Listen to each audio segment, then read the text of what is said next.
مفتی طارق مسعود کے بیانات کے لیے مفتی صاحب کے چینل مفتی طارق مسعود آفیشیل کلپس کو سبسکرائب کریں۔ کسی کو میں نے پیار سے جن بھوت بولا تو ڈر لگ رہا ہے کہ وہ دل پہ لے گئے ہیں، تو معذرت کرنی ہے۔ میں نے ان سے مزاح میں کہا آپ کو عامل بننے کی ضرورت ہی نہیں ہے، آپ بذات خود ایز اے جن کسی پہ آ سکتے ہیں۔ تو میں نے تو مذاق کیا تھا، لیکن انہیں ناراض نہیں ہوئے، لیکن احتیاطاً میں نے کہا پھر بھی یار ایسا نہ ہو کہ میرے ہی پینا آ جائیں کہیں، تو اس لیے میں ان کا نمبر مانگ رہا ہوں۔ یہ جو میں نے آیتیں سورہ قلم کی تلاوت کی ہیں، اس میں نبی صلی اللہ علیہ وسلم نے فرمایا، قرآن کہتا ہے نبی کو کہ آپ ان سے کہہ دیجئے کہ میں تم سے اس دعوت پر کوئی پیسوں کا مطالبہ نہیں کر رہا۔ تو میں نے اس پر یہ بہت لمبا چوڑا بیان کیا تھا کہ جو حق کی دعوت ہے اس میں لالچ نہیں ہونی چاہیے۔ اگر اس میں آپ لالچ میں آ گئے تو آپ کا ویژن برباد ہوگی۔ تو پیسے کمائیں، لیکن وہ طریقے سے جو پیسے کمانے کا پراپر طریقہ ہے اس سے کمانا چاہیے۔ نصیحت کر کے چورن نہ بیچا جائے۔ جیسے بس میں ایک بندہ چڑھ کے نماز روزے کی ترغیب دیتا ہے اور پھر چورن نکال کے کہتا ہے کہ یہ ہاضمے کا بہترین چورن ہے، تو یہ کام بہت ہی برا ہے، غیر اخلاقی ہے۔ لوگ اس سے دینداروں سے بدگمان ہوتے ہیں، لیکن لوگوں میں بھی شعور نہیں ہے کہ بھئی دیندار کے بلڈ ٹیسٹ کرنے سے تھوڑی پتہ چلتا ہے کہ یہ دیندار ہے، یہ تو حرکتوں سے پتہ چلتا ہے نا۔ تو جو یہ حرکتیں کر رہا ہے وہ دیندار ہے ہی نہیں، تو آپ دینداروں سے بدگمان کیوں ہو رہے ہو بھائی؟ کوئی داڑھی والا آپ نے دیکھا چوری کی ہے اس نے، اب آپ دینداروں سے بدگمان، یار یہ داڑھی والے کیا ہوتے ہیں چور۔ ابے بھائی تو اسلام میں صرف داڑھی تھوڑی ہے، چوری سے بچنا بھی تو ہے نا، تو دیندار کہاں سے ہو گیا وہ؟ تو یہ بڑا مسئلہ ہے ہمارے معاشرے میں۔ تو چورن بیچنا مذہب کے نام پہ، لوگوں کی جیبوں پہ نظر رکھنا، لوگوں سے لالچ کرنا، یہ اللہ کو پسند نہیں ہے۔ اور دیکھو یہ تو میں بہت لمبی پچھلے 2 درسوں میں بات کر چکا ہوں، یہ بات کہنا بھی آسان، سننا بھی آسان، عمل کرنا بڑا مشکل ہے۔ انسان لالچ میں آتا ہے، لیکن میں آپ کو لالچ سے بچنے کا ایک خاندانی طریقہ بتاتا ہوں کہ سر اٹھا کے جینا سیکھو، کبھی کسی کی جیب پہ نظر نہ رکھو۔ اگرچہ یہ بات میں بہت ریپیٹ کرتا ہوں، آپ بور ہو جائیں گے، لیکن اس کو بولنے میں مزہ آتا ہے، خدا کی قسم یہ بات ایسی ہے کہ بولنے میں بھی کیا آتا ہے، اس میں مزہ آتا ہے۔ کسی سے طمع اور لالچ نہ رکھو، کوئی لالچ نہیں۔ ہمارے حضرت فرمایا کرتے تھے کہ ناجائز طریقے سے کمانا یہ تو بہت دور کی بات ہے، غیر اخلاقی طریقے سے بھی مت کماؤ۔ بعض کمانے کے طریقے جائز ہیں، مگر جائز ہونے کے باوجود وہ کیا ہیں؟ غیر اخلاقی، سوٹ نہیں کرتے ایک شریف آدمی پر۔ سمجھ رہے ہو؟ شریف آدمی پر سوٹ بولو نہیں کرتے۔ آج تجارت میں جب تاجر چیزوں کو بیچتا ہے نا تو زبان کو گھماتا ہے، سیدھی بات نہیں کرتا، وہ گھماتا ہے۔ آپ بات پوچھیں تو گھمائیں گے بات کو۔ انسان 2 اور 2 4 کی طرح بات کرے، ٹو دا پوائنٹ اور سیدھی۔ بھی میرا چند دن پہلے ایک صاحب سے بحث ہوئی، وہ اس کے قائل تھے کہ تقلید کرنا اسلام میں جائز نہیں ہے۔ اگرچہ میرا موضوع یہ نہیں ہے، بات آ گئی ہے تو میں بتا دوں۔ وہ یہ کہہ رہے تھے کہ اسلام میں کسی کی بھی تقلید جائز نہیں ہے۔ اس پہ مفتی صاحب مجھ سے مناظرہ کر لیں، بہت دنوں سے پیچھے پڑے ہوئے تھے، مناظرہ کر لیں، میں آپ کی مسجد میں آ کے مناظرہ کروں گا۔ مناظروں میں تو پھڈے ہوتے ہیں، آپ کو پتہ ہے، ایک دوسرے کو نیچا دکھانا۔ تو میں نے ان سے کہا کہ مناظرہ تو نہیں ہوگا، آپس میں افہام و تفہیم ہو جائے گی۔ میرا تو یہی خیال ہے کہ اس زمانے میں کسی ایک فقہ کو فالو کرنا یہ ضروری ہے، اور تقلید 2 طرح کی ہوتی ہے، جائز بھی اور ناجائز بھی۔ تو میں نے کہا پہلا تو تھوڑا سا یہ بتا دیا جائے کہ آپ کی نظر میں تقلید کا مفہوم کیا ہے. تو ایک نشست ہم اس پہ رکھ لیتے ہیں کہ تقلید کا مفہوم آپ کے ذہن میں کیا ہے. ایسا نہ ہو کہ جس چیز کو آپ تقلید کہہ رہے ہو میں اس کو تقلید نہ کہہ رہا ہوں, میں اس کو کچھ اور کہہ رہا ہوں, اور جس چیز کو میں تقلید کہہ رہا ہوں آپ اس کو کچھ اور کہہ رہے ہو. تو پہلے ہم تنقیح, اس کو کہتے ہیں تنقیح کرنا, دعوے کو نکھارنا. تو میں نے ان کو دعوت دی, میں نے کہا آئیں بیٹھیں, اور بے شک آپ ریکارڈنگ بھی کریں, ہمیں کوئی وہ نہیں ہے. وہ کہہ رہے تھے میں ریکارڈنگ کروں گا, میں نے کہا چل ریکارڈنگ بھی کر لیں, مجھے کوئی اعتراض نہیں ہے. مجھے ساتھیوں نے کہا کہ آپ اپنے کیمرے سے بھی ریکارڈنگ کریں تاکہ کوئی خیانت نہ ہو. میں نے کہا چھوڑو, کیا خیانت ہوگی, ہم تو کوئی نہ مباحث مناظرہ ہو رہا ہے نہ کوئی ایک دوسرے کو نیچا دکھانے کی کوشش. اور میں نے بار بار ان کو یہ باور کرایا کہ یہ تقلید کے موضوع پر بحث نہیں ہے, یہ آپ کے دعوے کو سمجھنے کے موضوع پر بات چیت ہوگی. میں سمجھوں گا کہ آپ کا دعویٰ ہے کیا, جب میں اس دعوے کو سمجھ جاؤں گا تو ہم ریٹن میں اس کو لے آئیں گے. تو پھر ہم اس پہ اگلی نشست رکھ لیں گے کہ اگر ہو سکتا ہے میں اس دعوے سے پہلے ہی متفق ہوں تو ہمیں نشست کی ضرورت نہیں ہے, اور اگر میں متفق نہ ہوا تو اگلی نشست پھر ہم رکھیں گے, اس میں آپ لائیو کیمرے بھی لگائیں, ہم بھی لگا دیں گے کہ میں کہوں گا بھائی آپ کا دعویٰ کیا ہے, غلط ہے, اس پہ قرآن و سنت سے یہ دلائل ہیں, اور آپ کہیں گے جی ہمارا دعویٰ صحیح ہے, اس پہ قرآن و سنت سے یہ دلائل ہے. اگر مجھے آپ کے دلائل صحیح لگے میں مان جاؤں گا, آپ کو میرے دلائل صحیح لگے تو آپ مان جائیں, نہیں بھی مانے تو جو لائیو دیکھ رہے ہیں وہ تو مان جائیں گے میں کون صحیح ہے کون غلط. لیکن مجھے بہت افسوس ہوتا ہے کہ شاید مقصد یہ تھا کہ ویورز بڑھانا یا مفتی صاحب کو غصہ دلانا, جب غصہ آ جائے تو دیکھیں یہ ہو کیا رہا ہے, ٹھیک ہے نا, ان کو تو مناظرہ نہیں کرنا آتا, حالانکہ مناظرہ ہی نہیں تھا وہ. تو میں نے ان سے سوال پوچھا, وہ اپلوڈ ہو گیا ان کے چینل پہ. میں نے ان سے سوال پوچھا کہ مجھے صرف اتنا بتا دیں کہ تقلید آپ کس عمل کو کہتے ہیں. تو انہوں نے مجھے بتایا کہ تقلید کہتے ہیں بغیر دلیل کسی کی بات کو ماننا. ٹھیک ہے بھائی, اسی کو کہتے ہیں. میں نے کہا اب آپ کا دعویٰ کیا ہے, بغیر دلیل اگر کوئی کسی کی بات کو بھی فالو کر لیتا ہے, مان لیتا ہے, تو یہ جائز ہے یا ناجائز؟ انہوں نے کہا کہ ناجائز ہے. میں نے کہا اگر کوئی صحابہ کی بات کو مان لے بغیر دلیل کے؟ انہوں نے کہا یہ بھی ناجائز ہے. اچھی بات ہے بھائی. تو میں نے کہا کہ مصنف ابن ابی شیبہ میں اور عبد الرزاق میں بہت سے صحابہ کے فتاوی ہیں جن میں ایک شخص آیا. ابھی میرا مقصد ان کو نیچا دکھانا نہیں ہے, ان کو یہ بتانا نہیں ہے کہ آپ غلط کہہ رہے ہیں. میرا مقصد یہ کہ آپ کا دعویٰ نکھرے تو صحیح, آپ ہو سکتا ہے آپ اپنے دعوے کو ڈیفائن نہ کر پا رہے ہو نا. میں نے کہا بہت ساری فتاوی ہیں حدیث میں, کتابوں میں, کہ ایک تابعی آئے صحابی سے, انہوں نے حلال حرام کا مسئلہ پوچھا کہ یہ حلال ہے یا حرام ہے. انہوں نے بتا دیا کہ حلال ہے یا حرام. نہ انہوں نے دلیل پوچھی نہ انہوں نے دلیل دی, اور وہ چلے گئے. تو بغیر دلیل کے تابعی نے صحابی کو فالو کیا, تو یہ عمل بھی تقلید ہے یا نہیں ہے؟ کیونکہ آپ یہ دعویٰ کر رہے ہیں کہ تقلید کہتے ہیں بغیر دلیل کے کسی کو فالو کرنا, تو یہ عمل تقلید ہوا کہ نہیں ہوا؟ اگر یہ تقلید ہے تو آپ کہہ رہے ہیں یہ جائز نہیں ہے. اگر تقلید نہیں ہے تو کیوں نہیں ہے؟ ڈیفینیشن تو اس پہ صادق آ رہی ہے تقلید کی. یا آپ فرق کرتے ہیں کہ یہ والی تقلید جائز ہے وہ والی جائز نہیں ہے, تو وہ فرق کیا ہے ہمیں بتا دیں. 3 گھنٹے برباد ہوئے ہیں مگر اس سوال کا جواب کم از کم میری رائے یہ ہے کہ مجھے نہیں ملا. ہو سکتا ہے میں اتنا بڑا جاہل ہوں, اتنا بڑا بیوقوف ہوں کہ مجھے انہوں نے دے رہے ہوں مجھے سمجھ میں نہ آ رہا ہو, یہ بھی ممکن ہے. تو وہ جواب میں یہ فرمانے لگے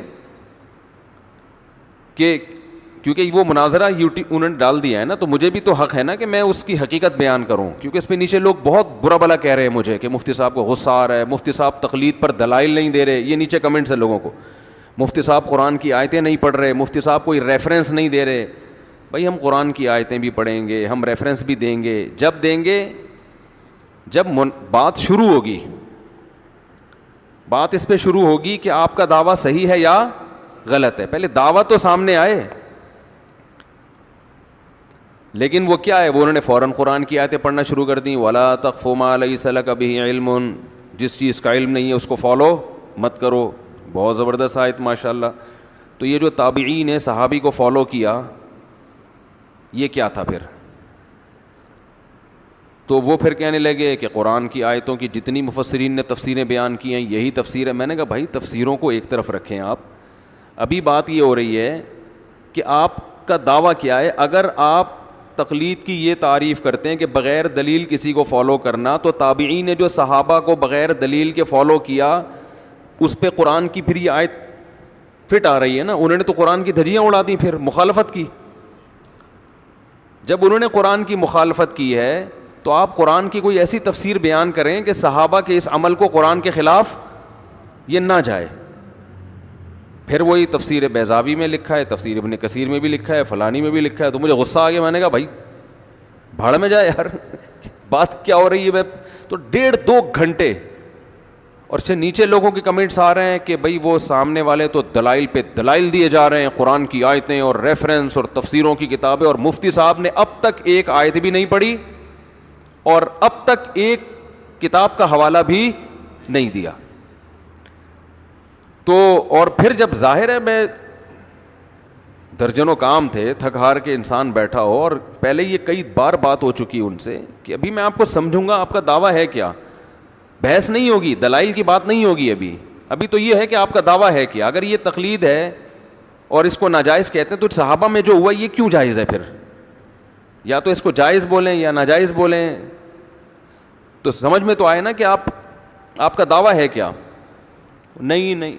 پھر وہ مجھے کہنے لگے کہ آپ مصنف ابن ابی شیبہ میں ایسی حدیثیں دکھائیں جن میں تابعین نے صحابہ سے مسئلہ پوچھا ہو اور صحابی نے بغیر دلیل کے بتایا اور تابعین نے اس کو فالو کیا, اس کا حوالہ دیں. میں نے کہا میں حوالہ دوں گا اس کا, آپ کہیں کہ ایسا نہیں ہے, مصنف ابن ابی شیبہ میں ایسا نہیں ہے. آپ انکار کریں تو میں حوالہ دوں گا, کیونکہ میں تو یہاں کتابیں لے کے نہیں بیٹھا, تو مناظرے کے لیے آیا ہی نہیں ہوں نا. آپ کہیں کہ حدیث کی کتابوں میں ایسا نہیں ہے. انہوں نے کہا نہیں, میں انکار نہیں کر رہا. جب آپ مان رہے ہیں تو مجھے حوالہ دینے کی کیا ضرورت ہے؟ تو فرمانے لگے کہ حدیث میں آتا ہے کہ جو دلیل دیتا ہے نا, اس جو دعویٰ کرتا ہے اس کے ذمے دلیل ہوتی ہے. تو آپ نے دعویٰ کیا کہ حدیث کی کتابوں میں ایسے فتوے ہیں کہ صحابی کی بات کو تابعین نے مانا بغیر دلیل کے. اگر کہہ رہی آپ دعویٰ کر رہے ہیں نا ایسے فتوے ہیں, تو آپ دلیل پیش کریں, کتاب میں دکھائیں کہاں ہیں. مدعی کے ذمے دلیل پیش کرنا ہوتا ہے. میں نے ان سے عرض کیا مدعی کے ذمے اس وقت دلیل پیش کرنا ہے جب مدعا علیہ انکار کرے. جب انکار نہیں کر رہا تو حدیث میں کہیں نہیں ہے کہ پھر بھی دلیل پیش کرو. پھر میں مثال دے رہا ہوں کہ اس آدمی پہ میں نے دعویٰ کیا اس نے 1 لاکھ روپے میرے کھائے ہیں, یہ کہہ رہے ہیں ہاں کھائے ہیں, تو مجھے کیا ضرورت ہے دلیل پیش کرنے کی کہ بھائی یہ بھی, وہ کہہ رہا ہے بھائی میں مان رہا ہوں. میں نے کہا آپ کہیں کہ نہیں ہے تاکہ ٹائم بچے نا, ٹو دا پوائنٹ بات ہو. میں گھر میں جاؤں گا کتابیں اٹھا کے لاؤں گا, نہ میں اس تیاری کے ساتھ بیٹھا ہوں, نہ میں بحث کرنے کے لیے, نہ مناظرہ کرنے کے لیے.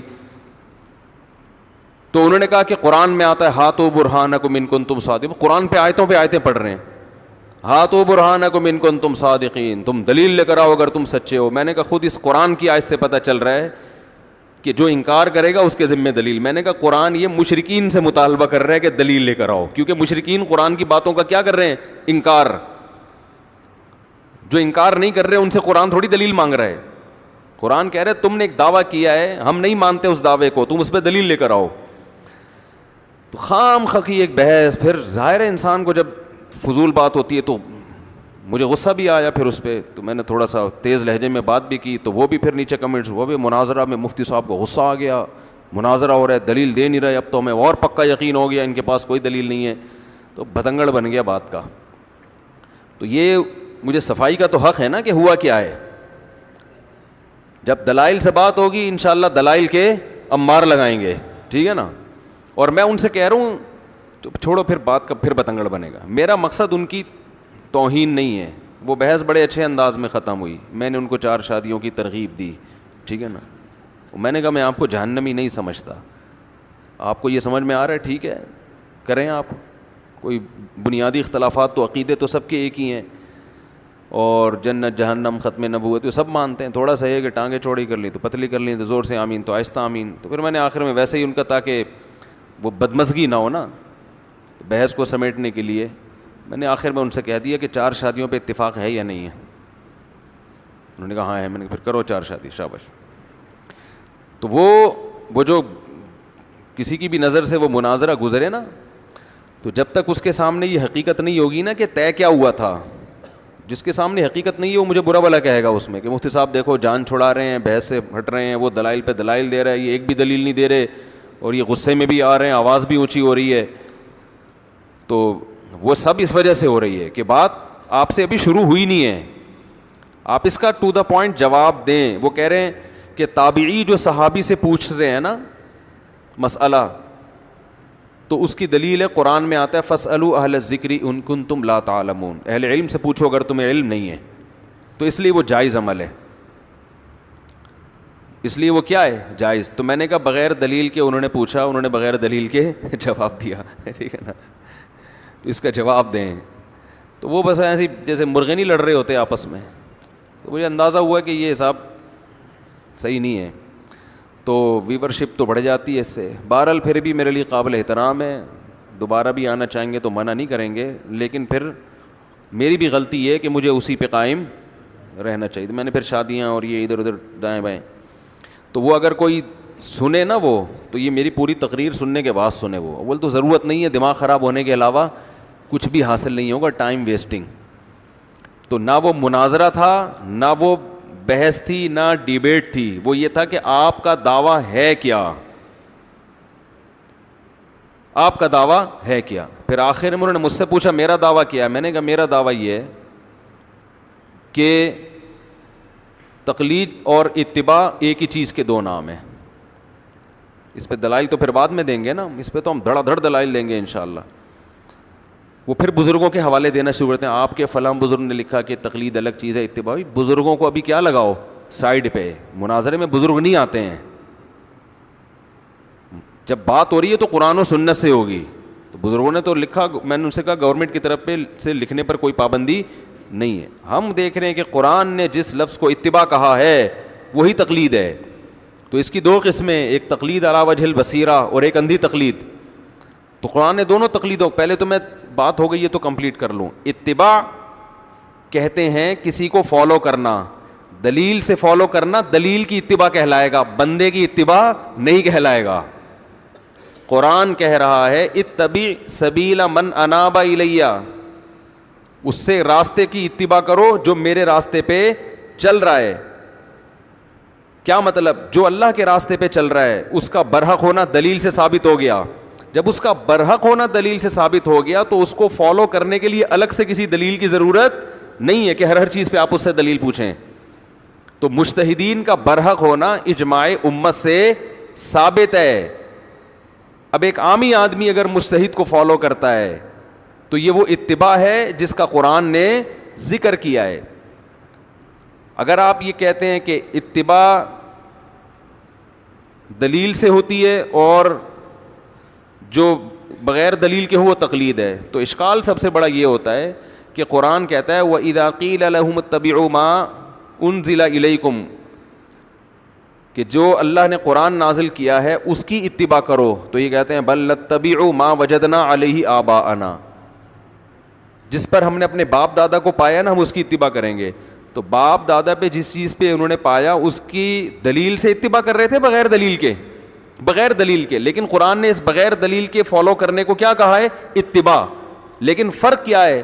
قرآن نے کہا اولو کان آباؤہم لا یعقلون شیئا ولا یہتدون, تمہارے اب باپ دادا کے دماغ میں نہ کھوپڑی ہے, کھوپڑی میں نہ دماغ ہے اور نہ ان کے پاس علم ہے, پھر بھی ان کی اتباع کرو گے. تو قرآن ان کے بے دلیل کسی کو فالو کرنے کو منع نہیں کر رہا, قرآن ان کے بے دلیل ایسے شخصیت کو فالو کرنے کو منع کر رہے جن کا خود برحق ہونا دلائل سے ثابت نہیں ہے. تو جب کسی کا برحق ہونا دلائل سے ثابت ہو جائے تو پھر اس کی تقلید کرنا جو اتباع ہی ہے, ایک ہی چیز کے 2 نام ہیں, وہ پھر اندھی تقلید نہیں ہے. تو تابعی نے صحابی سے سوال پوچھا حلال ہے حرام ہے, صحابی نے جواب دے دیا, نہ انہوں نے دلیل پوچھی نہ دلیل دی, تو یہ جائز تقلید ہے. اس لیے کہ یہ کسی جاہل کی نہیں ہو رہی, یہ صحابی کی ہو رہی ہے جن کا علم اس تابعی سے زیادہ ہے. تو ایک عامی آدمی اگر کسی مجتہد کی تقلید کرتا ہے, جس کو آپ بھی مجتہد مانتے ہو, میں بھی مانتا ہوں, جس کے برحق ہونے پر اجماع ہو چکا ہے, تو ایسے شخص کی تقلید اتباع ہی ہے. یہ آپ اس کو نام چینج کر دیں, اتباع کہہ دیں. ایسے کو فالو کرنا کیا ہے, جائز ہے. یہ فالو کا لفظ انگلش میں آسان ہے, جو دونوں پہ صادق آتا ہے. آپ کو اگر یہ اس لفظ سے چڑھے تو ہم بھائی امام حنیفہ کے مقلد نہیں, ہم ان کے متبع ہیں, ختم ہو گئی بات, ٹھیک ہے نا. اس میں کیا جا رہا ہے. ہاں, یہ دعویٰ ان کو یہ کرنا چاہیے تھا کہ قرآن و سنت کے خلاف کسی کی تقلید کیا ہے, غلط ہے. یعنی دو تقلیدیں غلط ہیں. ایک یہ جس کا برحق ہونا ہی ثابت نہ ہو, جیسے مشرکین اپنے باپ دادا کی اندھی تقلید کرتے تھے, برحق ہونا ہی ثابت نہیں ہے, ان کی تقلید بھی حرام. یا جس کا برحق ہونا تو ثابت ہے لیکن کسی خاص مسئلے میں پتہ چل جائے کہ ان سے غلطی ہوئی ہے, قرآن و سنت اس کے خلاف ہے, تو پھر قرآن و سنت کے خلاف کسی عالم کی تقلید ہی حرام ہے. تو اس کو تو ہم بھی حرام کہتے ہیں, اس کو تو ہم بھی کیا کہتے ہیں, حرام کہتے ہیں.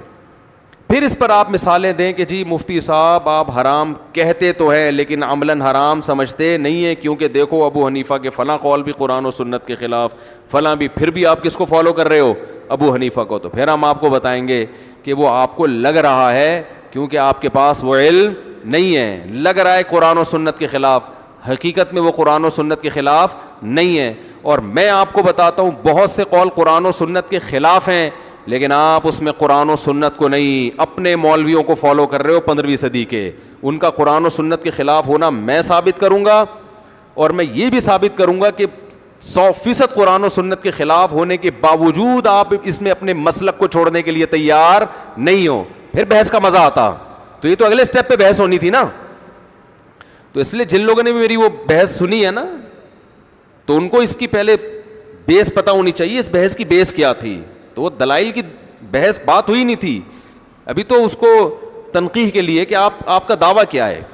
تو خیر چلتے ہیں پھر ہم آگے اپنے جو اصل جو یہ تو فضول قسم کی جو ہے ایک بیٹھ کے بس اتنا میرا دل کل خراب ہوا ہے کہ میں نے کیوں ٹائم دے دیا اور کیا کس چیز میں اپنا وقت کو برباد کیا. خیر تو بات یہ چل رہی تھی کہ جب دعوت میں لالچ میں جا کے شہرت بھی داخل ہے. یاد رکھو, آپ بعض دفعہ کسی سے بحث اس لیے کر رہے ہوتے ہو, میں ان جو اس دن میری بحث ہوئی ہے ان کو تانے نہیں دے رہا, میں ایک جرنلی بات کر رہا ہوں. اگر آپ کسی سے مشہور شخصیت سے بحث اس لیے کر رہے ہو کہ میرے ویورز بڑھ جائیں, اس کا مطلب آپ کی دعوت میں دم, آپ کا مقصد ٹھیک نہیں. آپ اگر دعوت میں ایسا طریقہ اختیار کر رہے ہو کہ سامنے والے کو غصہ آئے, اس کا مطلب آپ کی دعوت میں اخلاص, بولو یہ ہوتا ہے مناظروں میں, کوشش کر رہے ہوتے ہیں سامنے والے کو آگ لگائیں نا, پھر وہ غصہ آئے تو کہتے دیکھو یہ کیا کر رہے ہیں. جیسے آپ نے دیکھا ہے نا ویمن رائٹس کی جو عورتیں جب کسی مولانا کے ساتھ یوٹیوب پہ بیٹھتی ہیں, ایسی چبھتی ہوئی باتیں کرتی ہیں کہ مولانا کو کیا آ جائے غصہ, اور جب مولانا بیچارہ اچھلتا ہے تو لوگ کہتے ہیں دیکھو وہ کتنی تمیز سے بات کر رہی ہے اور یہ 2-2 فٹ اچھل رہے ہیں.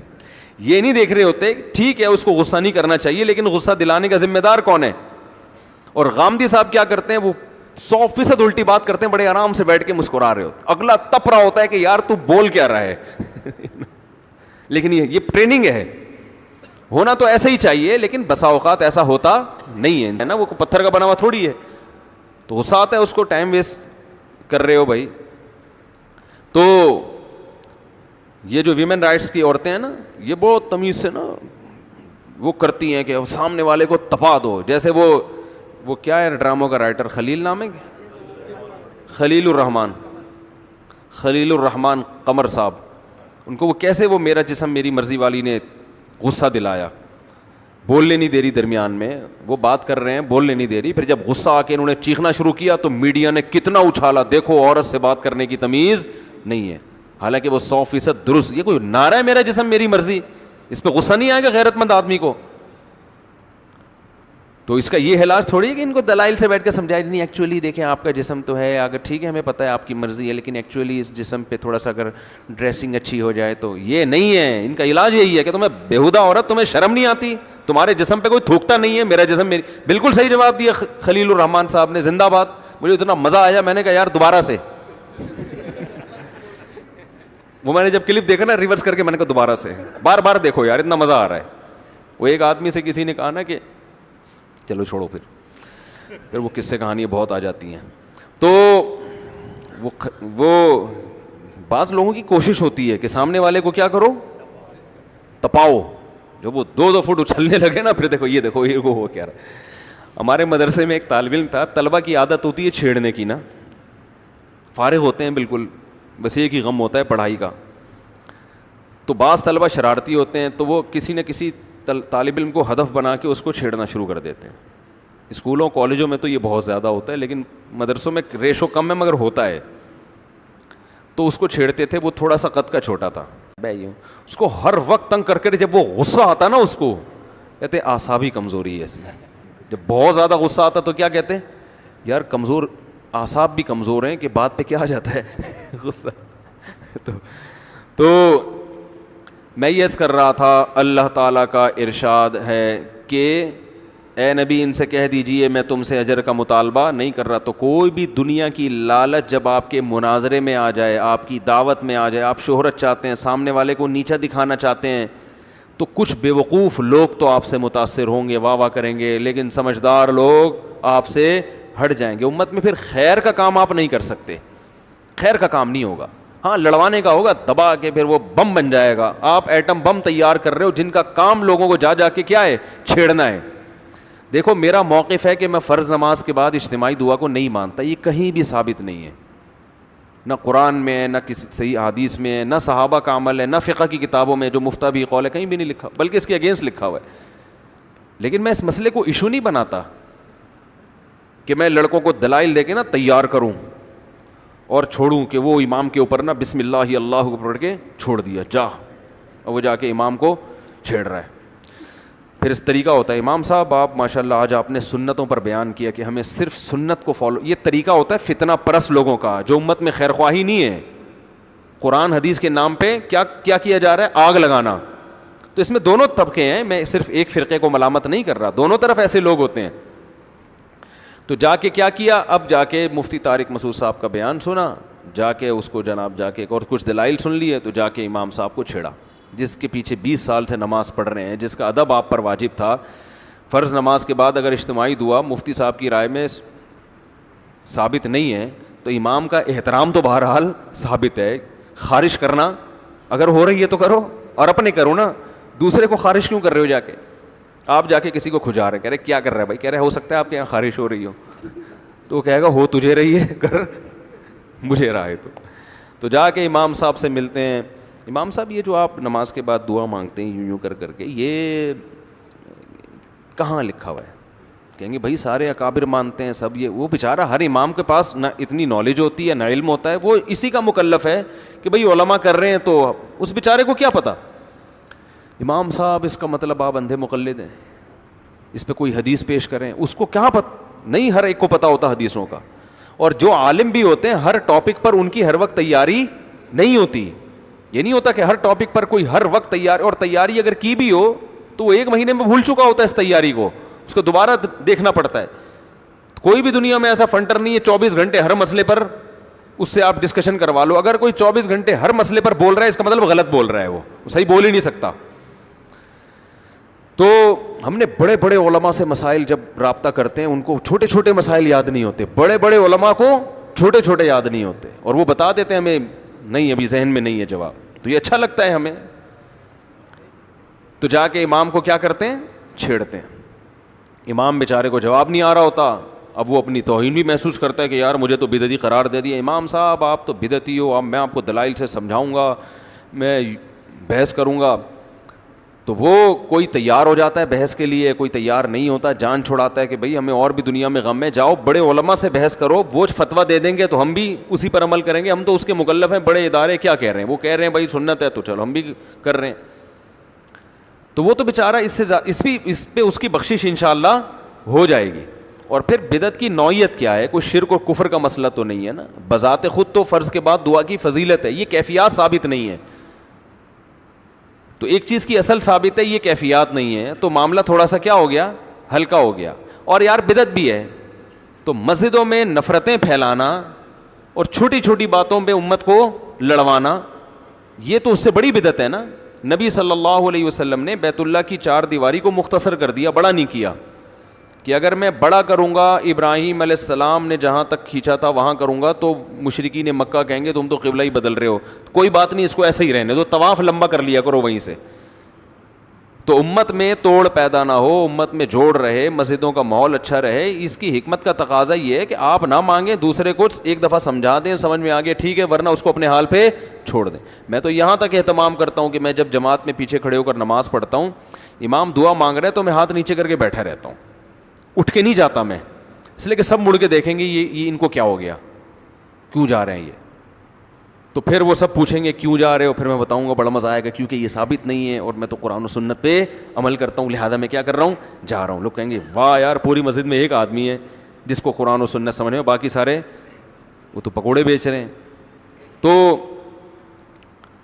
اصلاح کا یہ طریقہ نہیں ہے. اصلاح کا طریقہ یہ ہے کہ آپ اپنے لیول کے آدمی سے بات کر لیں, یا جو آپ کے ماتحت ہیں ان کو سمجھا دیں. جیسے آپ لوگ مجھے فالو کرتے ہیں, آتے ہیں, مسائل پوچھتے ہیں, تو میں اپنی رائے آپ کے سامنے بتا دیتا ہوں, اور پھر یہ بھی بتا دیتا ہوں پڈا کرنے کی ضرورت نہیں ہے. تو رائے کا اظہار بھی کرنا ہے, اور وہ اظہار بھی کس طرح سے ہوگا, تمیز سے ہوگا. تو اسی وجہ سے ہم تو 20 سال سے قائل نہیں ہیں اس کے, لیکن میری وجہ سے یا ہمارے جو علماء اس کے قائل ہیں ان کی وجہ سے کسی مسجد میں کبھی جھگڑا نہیں ہوا, کوئی کسی امام سے بدگمان نہیں ہوا. میں نے جس امام کے پیچھے 20 سال یا 30 سال نماز پڑھی ہے, وہ ہر نماز کے بعد اجتماعی دعا مانگتے تھے. ہم نے بھی ان کو ایک دفعہ محبت سے, خود نہیں, کیونکہ چھوٹا آدمی بڑے کو سمجھائے گا انسلٹ, کسی بڑے سے کہلوایا تو وہ نہیں مانے. کوئی بات نہیں یار, 20 سال جس کے پیچھے نماز پڑھی ہے اور پڑھ رہے ہیں, اور ان سے اور کتنی اچھی باتیں ہم نے سیکھی ہیں, کتنی موٹیویشن ملتی ہے ان سے, ہمیں گناہ چھوڑو, نیکی کی طرف آؤ, سنت کو فالو کرو. ایک چیز میں ان کی رائے نہیں ہے تو کیا ہو گیا, تو ان خوبیوں کو دیکھا ان کا, تبھی جب بھی ان کو پتا تھا کہ یہ نہیں کرتا مانگتا, لیکن ملتے تھے بڑے اچھے طریقے سے. یہ چیز مارکیٹ میں کیا ہو رہی ہے, بولو, شارٹ. ہر آدمی اپنی رائے, اچھا یہ بھی جب ہے جب رائے بھی صحیح ہو. ایک تو آپ کی رائے ہوتی بعض دفعہ غلط ہے, آپ کم علمی کی وجہ سے اس کو صحیح سمجھ رہے ہو, اور اس رائے کو بھی زبردستی تھوپتے ہیں, تھوپنے کی کوشش کر رہے ہیں مان. تو بہت نیوٹرل ہو کے بحث کرنی چاہیے. میں حضرت مفتی تقی عثمانی صاحب دامت برکاتہم کی محفلوں میں بھی بیٹھا ہوں, جب بڑے بڑے علماء کی آپس میں ڈیبیٹ ہوتی ہے. دارالعلوم کرنگی کے علماء, جامعۃ الرشید کے بڑے چوٹی کے علماء آپس میں بیٹھتے ہیں, ہم بھی جا کے بیٹھ جاتے ہیں کبھی کبھار سائڈ پہ. تو میں نے دیکھا ہے کہ جو جتنا بڑا عالم ہوتا ہے نا, وہ اتنا کم بول رہا ہوتا ہے. حضرت مفتی تقی صاحب کو کئی بار ہم نے دیکھا مجلسوں میں, جب بحث ہو رہی ہے تو ایسے بیٹھے ہوئے ہیں جیسے ان کو کچھ بھی نہیں آتا. کوئی دیکھنے والا سمجھے گا, وہ سمجھے گا اس محفل میں سب سے کم علم یہ ہیں. ایسا لگ رہا ہوتا ہے وہ سیکھنے کی زیادہ کوشش کر رہے ہیں, سکھانے کی کم, کہ بھئی پہلے ہو سکتا ہے اس کے پاس دلیل ایسی ہو جو میرا موقف ہی چینج ہو جائے.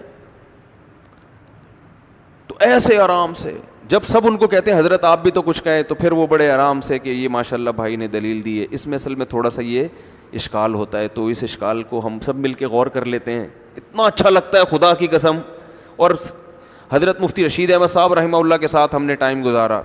حضرت مفتی رشید احمد صاحب مفتی تقی صاحب کے بھی استاذ تھے, اور 7-8 سال حضرت مفتی تقی صاحب اور مفتی رفیع صاحب نے مفتی رشید احمد صاحب سے پڑھا ہے. تو ان کی کسی مسئلے پر بحث ہوئی, اتنی آرام سے, اتنی محبت سے, پتہ ہی نہیں چل رہا ان میں استاذ کون ہے اور شاگرد کون ہے. تو وہ بحث کسی ایک رائے پر نہیں ہوئی.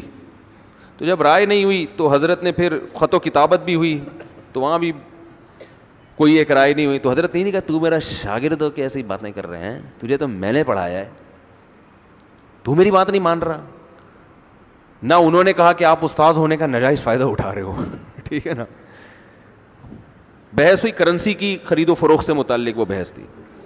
تو جب کوئی نتیجہ نہیں ہوا, اب یہ تھوڑی کہ قیامت تک کسی پر بحث ہوتی رہے گی, بھائی کوئی نتیجہ نہیں نکل رہا, تو حضرت نے کیا کیا, حضرت مفتی تقی عثمانی صاحب جو حضرت کے شاگرد تھے, ان کے دلائل اور اپنے دلائل دونوں ایک کتابی شکل میں شائع کر دیے کہ میرے یہ دلائل ہیں, ان کے یہ دلائل ہیں, ان کا یہ جواب ہے. تو اب اہل علم جو ہے ان کے سامنے دونوں آرا آ گئی ہیں, تو وہ خود فیصلہ کریں کہ کیا کرنا ہے. یہ ہوتا ہے علماء کی آپس میں بات چیت کا, بولو, طریقہ. لیکن بشرطے کہ سامنے والا بھی کیا ہو, عالم ہو, اور سامنے والا کی کوشش ہی شروع سے یہ ہو جائے نا کہ وہ نیچے دکھانا ہے آپ کو, تو بس پھر تو پھڈا ہوگا. ٹھیک ہے نا.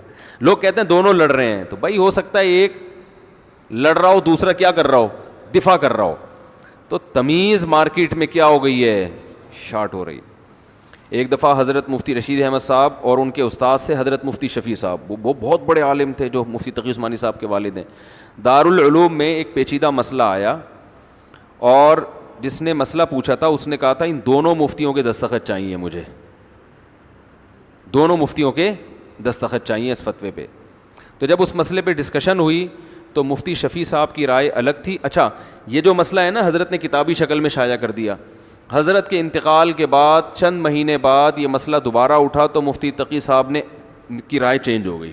انہوں نے وہی پھر فتویٰ دیا جو حضرت مفتی رشید احمد صاحب, اور اخبار میں اعلان بھی کیا کہ میری رائے کیا ہو گئی ہے, کیونکہ بعض دفعہ شرح صدر اس وقت نہیں ہوتا, بحث میں انسان الجھ جاتا ہے, بعد میں کبھی ٹھنڈے دماغ سے غور کرتا ہے تو بات سمجھ میں آ جاتی ہے. تو انہوں نے پھر اعلان کیا, اخبار میں شائع بھی کیا, وہ میں نے اخبار میں ان کا رجوع بھی پڑھا کہ میں نے اس رائے سے رجوع کر لیا ہے.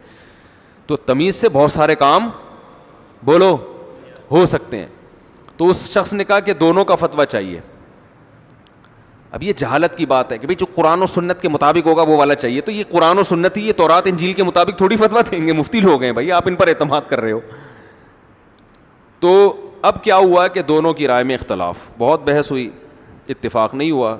تو حضرت نے فرمایا کہ آپ اپنی رائے کے مطابق اس کو جواب دے دیں, میں شاگرد ہوں, میری رائے میں غلطی کا امکان زیادہ ہے, تو آپ اپنی رائے کے مطابق. تو انہوں نے کہا کہ نہیں, میں یہ ذمہ داری نہیں لیتا, ہو سکتا ہے میری رائے غلط ہو. آپ یعنی وہ بھی تو بڑے عالم تھے مفتی رشید احمد صاحب, کہ آپ کو جب اتفاق نہیں ہو رہا تو میں اپنے کندھے پہ رکھ کے بندوق کیوں چلاؤں, تو میں دستخط نہیں کروں گا, لیکن آپ اپنی رائے کے مطابق جواب دیں اور اس پہ سائن کر دیں. میں سائن نہیں کروں گا کیونکہ میرا سائن اس تو علامت ہے نا کہ میں اس سے متفق ہوں, تو میں متفق نہیں ہوں, لیکن آپ جواب لکھیں. وہ کہہ رہے نہیں آپ جواب لکھیں, میں سائن نہیں کروں گا, سائن آپ کریں گے. اب مستفتی کو تو جواب دینا ہے نا, جب اتفاق نہیں ہو رہا تو بھائی دونوں میں سے کوئی مفتی بھی رائے دے دے تو عامی آدمی کے پاس اس سے زیادہ اس کا مکلف نہیں ہے وہ. اب ایک شخص اٹھ کے کہے کہ مستفتی سے کہے کہ ان دونوں میں سے جو قرآن حدیث کے مطابق ہے اس کو لو, جو نہیں ہے چھوڑ دو. وہ کہے گا جب ان دونوں مفتیوں کی سمجھ میں نہیں آ رہا کہ قرآن حدیث کے مطابق کون سا, میری سمجھ میں کہاں سے آئے گا. ایسے موقع پہ تقلید کے علاوہ آپ کے پاس کوئی راستہ ہوتا ہی نہیں ہے. ابو حنیفہ امام شافعی کا اختلاف ہوا, دونوں کے پاس حدیثیں تھیں, آپ کو ان میں جس کا قول حدیث کے مطابق ہو اس کو لے لو. ابے بھائی یہی تو فیصلہ نہیں ہو پا رہا کہ کس کا قول حدیث کے مطابق ہے. اب اختلاف ہو گیا ہے تو اب اس میں عوام فیصلہ نہیں کرے گی, عوام کے پاس وہ صلاحیت نہیں ہے. وہ ابو حنیفہ شافعی نہیں کر سکے, تم کہاں سے کرو گے. عوام اب ایک کو فالو کرے گی, دوسرے پہ تان و تشنیع نہیں کرے گی, فالو تو ایک ہی کو کرے گی نا. تو ان مسائل میں تقلید ہوتی ہے, اور ان مسائل میں تقلید کے علاوہ آپ کے پاس کوئی آپشن نہیں ہے. اور اس میں اہل حدیث کے عوام بھی اپنے علماء کی تقلید ہی کر رہی ہوتی ہے, 100% تقلید کر رہی ہوتی ہے. یہ ناممکن ہے کہ وہ تقلید نہ کرے.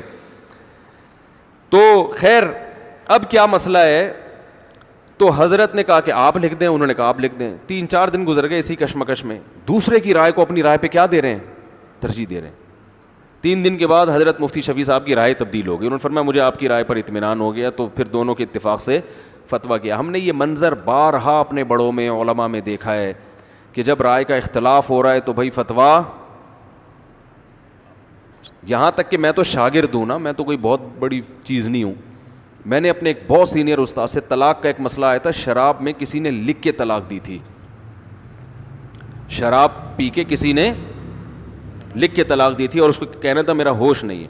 تو اصل مسئلہ تو کہ شراب پی کے اگر کوئی زبان سے طلاق دیتا ہے تو ہو جاتی ہے, اور اس کے نہ ہونے پر یاد رکھو کوئی دلیل نہیں ہے.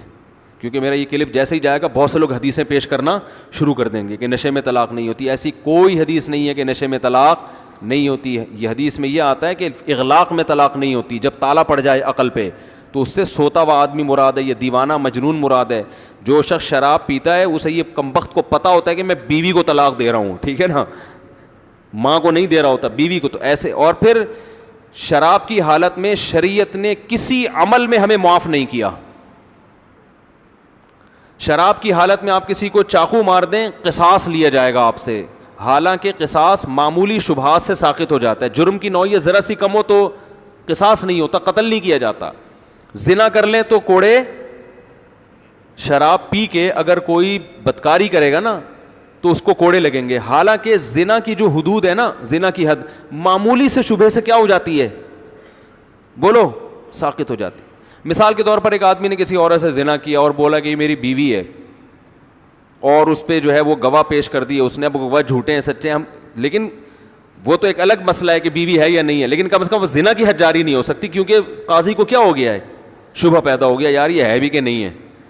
تو یہ حدود معمولی سے بھی کہیں جرم کی نوعیت میں کچھ کمی ہو یا شبہ ہو تو یہ کیا ہو جاتا ہے, حد ساقط ہو جاتی ہے کہ بھئی بہت بڑی سزا ہے نا, ذرا سا بھی شبہ ہو, یعنی اس کے جرم کی نوعیت میں ذرا سی بھی کمی ہو تو حد ساقط. اب ایک آدمی شراب پی کے زنا کرتا ہے تو وہ کہہ سکتا ہے کہ جج صاحب میں تو پی کے ٹن ہو گیا تھا, مجھے تو پتہ ہی نہیں تھا, میں ایک شادی شدہ ہوں, یہ غیر شادی شدہ, مجھے تو نہ یاد تھا. تو کسی کا بھی مذہب نہیں ہے کہ اس پہ زنا کی سزا جاری نہیں ہوگی. یار اس بیچارے کو کیا پتہ, کوڑے پڑیں گے. زنا شادی شدہ ہے تو رجم ہوگا, کنوارا ہے تو کوڑے پڑیں گے. تو یہ اسلام نے شراب پی کے جب آپ کوئی عمل کرتے ہیں تو اس کا بالکل اعتبار کیا نہیں ہے. بعض لوگ اس پہ یہ دلیل دیتے ہیں کہ کلمہ کفر اگر کوئی شخص کہہ دیتا ہے, وہ جبری طلاق میں کہتے ہیں, احناف کے یہاں جبری طلاق بھی ہو جاتی ہے کہ اگر مار پیٹ کے کسی نے زبان سے طلاق نکلوا لی پھر بھی ہو جائے گی. تو یہاں بھی یہ دلیل دی جاتی ہے کہ وہ تو اپنے اختیار سے نہیں دے رہا, وہ تو مجبور ہے, اور اس پہ تو عقل کے دروازے کیا ہو گئے ہیں, بند. حدیث میں آتا ہے نا اغلاق میں طلاق نہیں ہوتی, تو عقل کے دروازے اس پہ بند نہیں ہو گئے. بہت ہوشیاری سے اس نے ایک کام یہ کیا ہے کہ کوڑے سے بچنے کے لیے اس نے کیا کر دیا, اگر بے وقوف ہوتا تو ہڈیاں توڑوا دیتا. صحیح ہے نا. گن پوائنٹ پہ بھی طلاق ہو جاتی ہے, بندوق رکھی یہاں پہ, تو ڈاکو کہہ رہے ہیں طلاق دو اس کو ورنہ مار دیں گے. تو آپ کی عقل بند نہیں ہوئی ہے, آپ کو پتہ ہے کہ بھائی بیوی ایک طرف اور ایک طرف زندگی, تو عقل کا تقاضا یہ ہے کہ بیوی تو دوسری مل جائے گی, ٹھیک ہے نا, لیکن جان گئی تو یہ بھی کسی کام کی نہیں رہے گی, بیوہ ہو جائے گی. تو بہت ہوشیاری کے ساتھ آپ کہتے ہو بھائی مجبوری ہے کہ ابھی جان بچاؤ, بیگم کو فارغ کرو. تو زبان سے اگر جبری طلاق دے دی تو ہو جاتی ہے. اس کے نہ ہونے پر قرآن و سنت میں کوئی دلیل نہیں ہے, کوئی دلیل نہیں ہے. ہاں آپ یہ کہہ سکتے ہیں عورت کا قصور کیا ہے بیچاری کا, اس کو کیوں سزا دی جا رہی ہے. تو طلاق میں یہ نہیں دیکھا جاتا کہ قصور ہے یا نہیں ہے. ایک آدمی بیٹھے بیٹھے بیوی کو طلاق دے دے تو نقصان ہو گیا نا عورت کا, لیکن اس کا کوئی قصور ہے, کوئی قصور نہیں ہے اس کا, لیکن پھر بھی ہو گئی, ویسے ہی کو دے دے. تو یہ تو دنیا میں ظلم ہوتا ہے نا, تو اس کی سزا پھر دنیا میں بھی ملتی ہے اور آخرت میں بھی. اگر کسی نے بندوق کی نوک سے آپ سے طلاق دلوائی ہے تو غلط کیا ہے, اس کو کوڑے بھی لگیں گے, اس کو سزا بھی ملے گی. اور اگر ایک آدمی کا یہ فیشن بن چکا ہے تو اس کو قتل بھی کیا جا سکتا ہے, جج اس کو قتل کر دے گا, بھی تو گھر اجاڑ رہا ہے, اور بھی اس سے جرمانہ لیا جائے, جو مہر وغیرہ اس سے لیا جائے گا. تو اور اس میں بچنے کا ایک ہیلا بھی ہے کہ اگر کوئی بندوق سے طلاق دلوانا چاہے نا تو ایک تدبیر بھی ہے. تو وہ میں نہیں بتاتا, پھر لوگ اس کا ناجائز فائدہ بھی اٹھاتے ہیں, کیونکہ بعض دفعہ عورت پہ ظلم بہت ہو رہا ہوتا ہے تو اس میں پھر جبری طلاق کے علاوہ کوئی راستہ ہوتا نہیں ہے. اتنا ظلم ہو رہا ہوتا ہے, عدالتیں شریعت کے مطابق خلا دے نہیں رہی ہیں, اور وہ کم بخت طلاق بھی نہیں دے رہا, وہ مار رہا ہے, سگریٹ سے جلا رہا ہے. تو ایسے موقع پہ یہی آپشن رہ جاتا ہے کہ اس کم بخت کو مار پیٹ کے نا اس کے منہ سے طلاق نکلواؤ. ایسے واقعات ہوئے ہیں تو پولیس کو بلاؤ, اس کو چترول لگائے گی, اس کے اچھے بھی دیں گے. سمجھ رہے ہو, کیونکہ عدالتوں تو نہیں خیال کرتی. تو بعض لوگ اس پہ یہ کہتے ہیں کہ جبرن جب کلمہ کفر کہنا معاف ہے, جب آپ نے گن پوائنٹ پہ کسی نے کلمہ کفر زبان سے نکال لیا تو کفر جب اتنا بڑا جرم ہے وہ معاف ہے, تو طلاق معاف کیوں نہیں ہے؟ سمجھ رہے ہیں کہ نہیں سمجھ رہے بھائی؟ قرآن کہتا ہے کسی نے تمہیں قتل کی دھمکی دی اور کہا کہ کافر ہو جاؤ, اور تم نے زبان سے کلمہ کفر کہہ دیا, زبان سے کیا کہہ دیا؟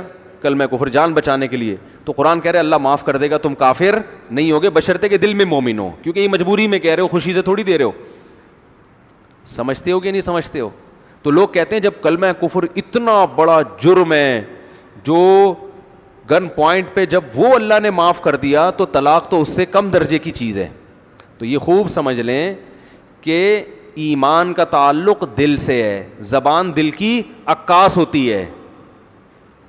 اس لیے عام حالات میں شریعت نے زبان کو دل کا ترجمان بنایا ہے کہ جو زبان سے کہے گا وہی. اور عام حالات میں اسلام نے رکن بنایا ہے کہ اقرار باللسان, جب تک اقرار باللسان نہیں ہوگا محض دل سے ایمان کافی نہیں ہے.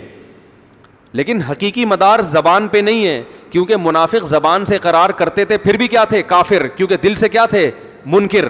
لہذا قرآن نے کہا جب کوئی جبری طلاق تم سے دلوا رہا ہے تو تم دل سے راضی نہیں ہو, مجبوری میں زبان سے کہہ رہے ہو تو ہم تمہارا یہ عذر مان لیتے ہیں, چلو ٹھیک ہے, کیونکہ ایمان کا تعلق کس سے ہے, دل سے, جبکہ طلاق کا تعلق دل سے نہیں ہے, کس سے ہے, زبان سے ہے. آپ دل میں خوش نہیں ہو پھر بھی دے رہے ہو طلاق. کتنے لوگ 3 طلاقیں دے کہتے ہیں یار میں دل سے تو بالکل بھی راضی نہیں تھا.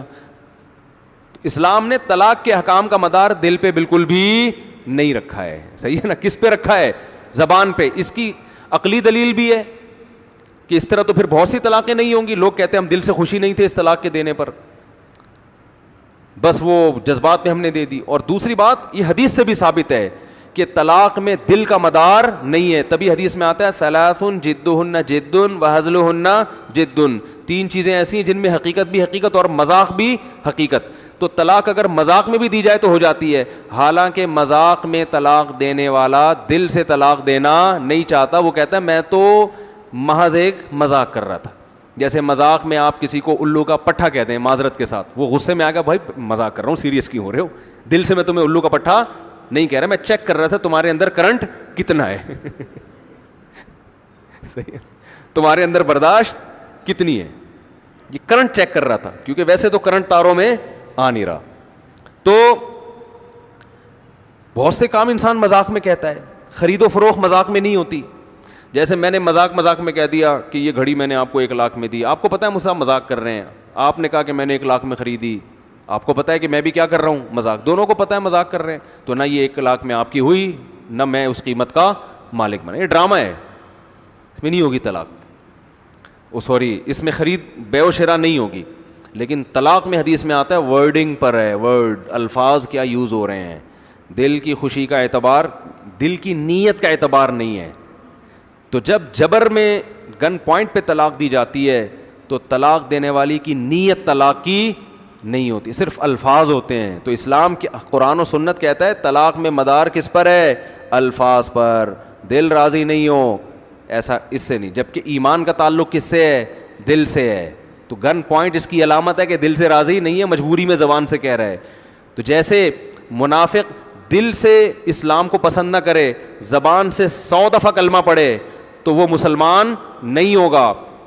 اور کسی کے ہاں بندوق رکھی ہوئی ہو اور وہ دل سے مومن ہو, زبان سے کلمہ کفر کہہ دے تو وہ کافر نہیں ہوگا. لیکن طلاق میں اگر کوئی شخص دل سے طلاق سے راضی نہیں ہے لیکن زبان سے مذاق میں یا کسی بھی طرح سے کہہ دے تو طلاق ہو جائے گی. اور دل سے طلاق پہ راضی ہو گیا ہے, وہ دل میں کہہ رہا ہے بس میں نے دے دی نا, دل میں کہہ رہا ہے, لیکن زبان سے کیا کہتا ہے, نہیں دی, تو ہوگی نہیں ہوگی. زبان سے دے گا, زبان سے نہیں دے رہا تو نہیں ہوگی. صاف پتہ چلتا ہے کہ طلاق کے حکام کس پہ چلتے ہیں بھائی, زبان پہ. سمجھتے ہوئے نہیں سمجھتے, اس لیے جبری طلاق بھی ہو جاتی ہے. اور سعودی عرب کی عدالتیں تو ان کے علماء فتویٰ دیتے ہیں کہ جبری نہیں ہوتی کیونکہ حنبلی فقہ کو فالو کرتے ہیں, لیکن عدالتیں جبراً صبح و شام طلاقیں دلوا رہی ہوتی ہیں کیونکہ ان کے پاس اس مسئلے میں فقہ حنفی کے علاوہ کوئی راستہ ہے نہیں. کیونکہ جب ظالم مردوں کے کیسز آتے ہیں نا تو عدالت کہتی ہے 2 طلاق دو. جب پتہ چل جاتا ہے نا ظالم ہے تو سعودیہ کی عدالت کہتی ہے 2. وہ کہہ رہا ہے تو میں نہیں دے رہا, تو اس کو شرطیں اڑتے کھڑے ہوئے ہوتے ہیں, 2-4 سعودی شرطیں آنکھیں دکھاتے ہیں, وہ دیتا ہے. عدالت تو جبری کر رہی ہوتی ہے نا, اس کو پتہ ہے جیل میں ڈال دیں گے. تو وہاں سب جبری طلاقیں ہو رہی ہیں, وہاں کوئی نہیں کہتا کہ جبری طلاق نہیں ہوتی. ہمارا بس خون پیا ہوا ہے کہ تم اندھے مقلد ہو, تم قرآن و سنت کو فالو نہیں کرتے. حدیث میں تو آتا ہے لا طلاق ولا عتاق فی اغلاق, حدیث میں یہ کہیں بھی نہیں, اغلاق کا مطلب آپ اپنی طرف سے کر رہے ہو یہ. اور ایک روایت میں آتا ہے کہ ایک صحابیہ نے وہ ایک اپنے شوہر کے سینے کے چڑھ پہ نا, سینے پہ چڑھ کے چھورا رکھ دیا. یہ روایت بتاتے ہوئے ڈر لگتا ہے کہ کر نہ لیں کوئی خاتون نے, چھورا رکھا, بولا مجھے طلاق دو, اس نے دے دی بیچارہ, 3 طلاقیں دے دی. تو جب نبی کے پاس کیس گیا آپ نے فرمایا لا قیلولۃ فی الطلاق, طلاق میں اقالہ نہیں ہوتا, فسخ نہیں ہوتا, ہو گئی ہے. وہ الگ بات ہے کہ اس عورت کو سزا دی جائے گی, کچھ بھی ہوگا. تو بعض علماء اس حدیث کی سند پہ کلام کرتے ہیں کہ یہ حدیث کی سند ٹھیک نہیں ہے, لیکن ایسا نہیں ہے کیونکہ ابھی اس کا موقع نہیں ہے, تو پھر اس پہ کسی وقت, لیکن روایت بھی ہمیں ملتی ہے. اس روایت کو ضعیف بھی قرار دے دو تو باقی تو وہ جو حدیث تو ہے نا کہ 3 چیزیں مذاق میں بھی کیا ہیں, حقیقت ہیں, تو اس سے پتہ چلتا ہے کہ اس میں شریعت نے زبان پہ مدار. نکاح بھی ایسا ہی ہے, آپ دل سے راضی نہیں ہو نکاح کرنے پر, لیکن قاضی نے جب کہا کہ قبول ہے بول لے, تو آپ نے بولا قبول ہے, ہو گیا قبول ہے, آپ کی بیوی بن گئی ہے. اب طلاق دو گے تو مہر دینا پڑے گا. آپ بولو گے میں تو مجھے بالکل خدا کی قسم اتنا افسوس ہو رہا ہے نا, کہو گے آپ کو افسوس ہو یہاں. البتہ تحریر میں ایسا نہیں ہے. فقہا یہ بہت ذہین دماغ ہیں فقہا کے. آج ان فقہا سے ہمیں بدگمان کیا جا رہا ہے اور 15ویں صدی کے مولویوں کا مقلد بنایا جا رہا ہے. فقہا نے یہ بات لکھی ہے کہ جبری طلاق ریٹن میں نہیں ہوتی. ریٹن میں لکھ کے اگر کوئی زبردستی مار پیٹ کے یا دباؤ ڈال کے دے رہا ہے اور آپ دل سے راضی نہیں ہو, پھر لکھنے سے نہیں ہوگی طلاق. کیوں؟ اس لیے کہ شریعت نے مدار کس پہ رکھا ہے؟ زبان پہ. لکھائی زبان کی عکاسی ہے, تحریر کس کی عکاسی ہے؟ بولو, زبان کی. تو یہ عکاس یعنی ترجمانی کرتی ہے تحریر کس کی؟ زبان کی. تو یہ جب جبرن دلوائی جا رہی ہو نا, لکھوایا جا رہا ہو, تو یہ زبان کی عکاسی نہیں کر رہی ہوتی. وہ کہہ سکتا ہے کہ میں اس پہ راضی نہیں تھا, میں جو لکھ رہا ہوں میں اپنی زبان کو تحریری شکل میں نہیں لکھ رہا, میں اپنے الفاظ کو ریٹن فارم میں نہیں لے کر آ رہا, یہ یعنی میں یہ خوشی سے نہیں کر رہا یہ کام. تو ایسے موقع پر اس کی تحریر اس کی زبان کی عکاس نہیں ہے, اس کی زبان کی ترجمان نہیں ہے. اور اس کی بات دلیل بھی ہے کہ دیکھو بندوق لے کے بیٹھا ہوا تھا, دیکھو تھپڑ مار رہا تھا, دیکھو ابا آنکھیں دکھا رہے تھے, ٹھیک ہے نا, تو میں تو خوش نہیں تھا اس پہ. تو اگر وہ دعویٰ کرتا ہے کہ میں خوش نہیں تھا اور اس پہ قرینے بھی موجود ہوں, خالی دعویٰ برائے دعویٰ نہ ہو, قرائن بھی ہوں, تو اس کا مطلب ہے کہ یہاں تحریر زبان کی ترجمانی نہیں کر رہی, کیونکہ یہ راضی نہیں ہے. ترجمان وہی ہوتا ہے جو راضی ہوتا ہے. آپ کہہ سکتے ہیں کہ وہاں پھر دل بھی تو, زبان بھی تو دل کی ترجمانی نہیں کر رہا نا جب بندوق سے طلاق دلوا رہے ہیں, تو وہاں زبان دل کی ترجمانی نہیں کر رہی. تو اس کی کوئی ضرورت نہیں ہے, دل کی ترجمانی زبان نہ بھی کرے تو مدار کس پر ہے؟ زبان پر ہے. جبکہ کتابت ریٹن فارم میں جب ہوگی طلاق, تو جب ہوگی جب وہ الفاظ کو تحریر میں وہ لا ہی نہیں رہا تحریر میں, یا وہ لا رہا ہے مگر خوشی سے نہیں لا رہا. تو یہاں زبان جب دل کی عکاسی نہ بھی کرے تو اس سے کوئی فرق نہیں پڑتا, لیکن تحریر کے لیے ضروری ہے, کیونکہ تحریر اصل نہیں ہے کلام میں, وہ ایک ضرورت ہے. بعض دفعہ لوگ بات کہنے کے بجائے لکھنے کو ترجیح دیتے ہیں, تو ایک ضرورت کے لیے شریعت نے اس کو رکھا ہوا ہے کہ بھائی چلو بولنا نہیں چاہتے, منہ سے پھوٹنے میں تمہیں تکلیف ہو رہی ہے, لکھ کے دینا چاہتے ہو کسی بھی وجہ سے. تو یہاں جب تحریر زبان کی ترجمانی نہیں کر رہی ہوگی تو پھر تحریری طلاق واقع نہیں ہوگی. اس لیے ہم کہتے ہیں جبراً اگر تحریری طور پہ طلاق دے دی جائے تو وہ واقع نہیں ہوتی. سمجھتے ہو گے نہیں سمجھتے؟ تو آج بہت ہوتا ہے نا, دباؤ میں ڈال کے داماد کو دے طلاق دے, وہ بیچارہ لکھ دیتا ہے, وہ اس کو دیکھ رہا ہوتا ہے سالے کو. تو ایسے موقع پہ اگر زبان سے نہیں دی ہے تو نہیں ہوگی طلاق. تو میں اصل جو واقعہ بتا رہا تھا, اب شراب پی کے کوئی زبان سے طلاق دیتا ہے تو ہو جاتی ہے, لکھ کے طلاق دے گا تو ہوگی کہ نہیں ہوگی؟ تو اب علماء کی رائے اس میں 2 ہو گئی. بہت سے علماء کہہ رہے تھے کہ بھی لکھ کے بھی ہو جائے گی. میری ذاتی رائے یہ تھی کہ لکھ کے نہیں ہوگی, کیونکہ یہاں بھی جو تحریر ہے نا, اگر بہت شدید نشہ ہے, تھوڑا بہت نہیں, تو یہاں پر تحریر جو ہے وہ زبان کی عکاسی نہیں کری. بار ایک اختلافی مسئلہ تھا, تو جب اختلافی مسئلہ ہوتا ہے اب بڑے علماء میں, تو عوام کو اختیار ہے بھائی اب تم جس کی رائے کو فالو کر لو. اس میں بعض سچویشن ایسی ہوتی ہے کہ اگر کوئی بہت زیادہ خطرناک مسئلہ خاندان میں ہو رہا ہے تو وہاں بھی گنجائش والے قول کو ترجیح دے دی جاتی ہے, بہت خطرناک.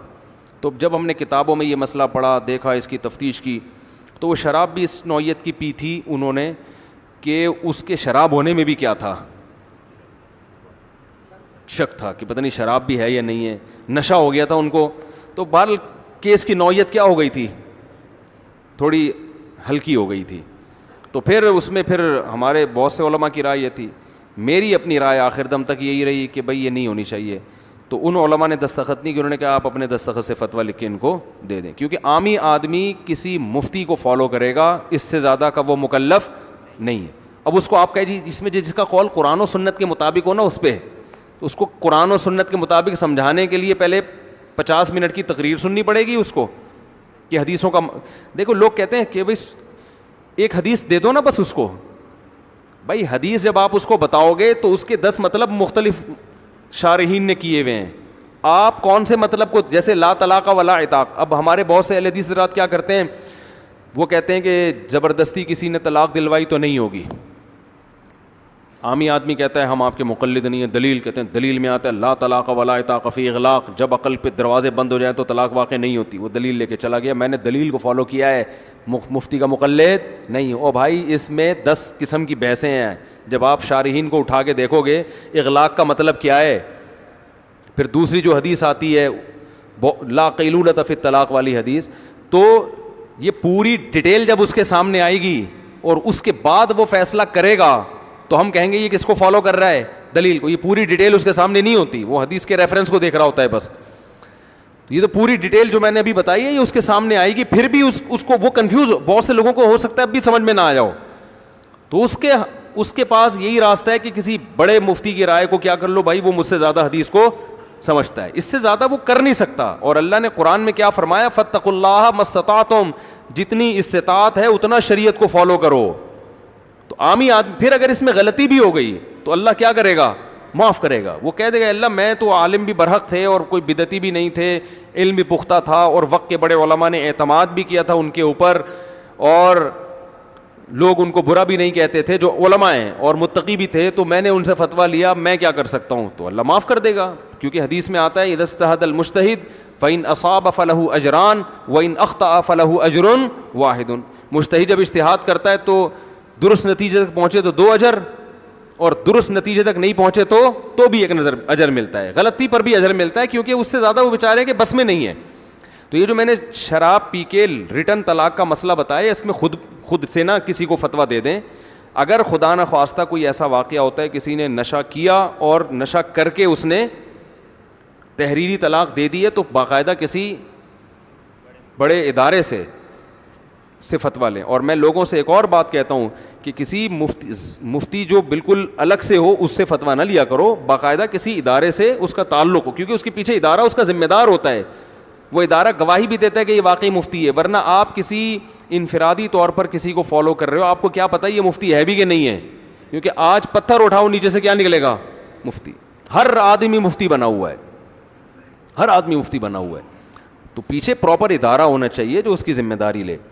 کہاں سے کہاں بات چلی گئی, تو میں یہ عرض کر رہا تھا کہ تمیز مارکیٹ میں کیا ہوتی جا رہی ہے, شارٹ ہوتی جا رہی ہے. تو کتنا اڑنے کا بھائی آپ اپنی رائے پہ ان کو فتویٰ دے دیں اگر آپ کو اس پہ اطمینان, مانے گا مجھے تو اس پہ اطمینان ہے, حالانکہ میں تو بہت چھوٹا آدمی ہوں ان کے حساب سے, تو لیکن کتنا بڑا دل. تو یہ چیز اپنے اندر پیدا کریں, اور گھر کے بڑوں کے سامنے بھی, جب آپ کے ابا کوئی بات جذباتی ہو رہے ہیں, کسی بات پہ دلائل دے رہے ہیں, اور آپ کو لگتا ہے کہ ابا کے دلائل کمزور ہیں, تو محبت سے آپ نے ابا کو دلائل سے ایک دفعہ جواب دے دیا, نہیں والد صاحب, ڈیڈی, پاپا دیکھیے یہ یوں ہے. وہ کہہ رہے ہیں نہیں یوں ہے, پھر 2 دفعہ 3 دفعہ ہو گیا, اب چپ, تھوپنا نہیں ہے. نہیں یہ ابا کو تو عقل ہی نہیں ہے یار, ابا کو بات سمجھاؤ, ان کو سمجھ میں نہیں آتی. اب غلط بات تھوڑی میں مانوں گا ابا کی, ابا کوئی میں غلط بات, کوئی ناجائز بات ہے نا شریعت کی 100%, وہ تو نہیں مانو, لیکن گھر کے بڑے کے سامنے اپنی رائے کو بولو, چھوڑ دیا کرو.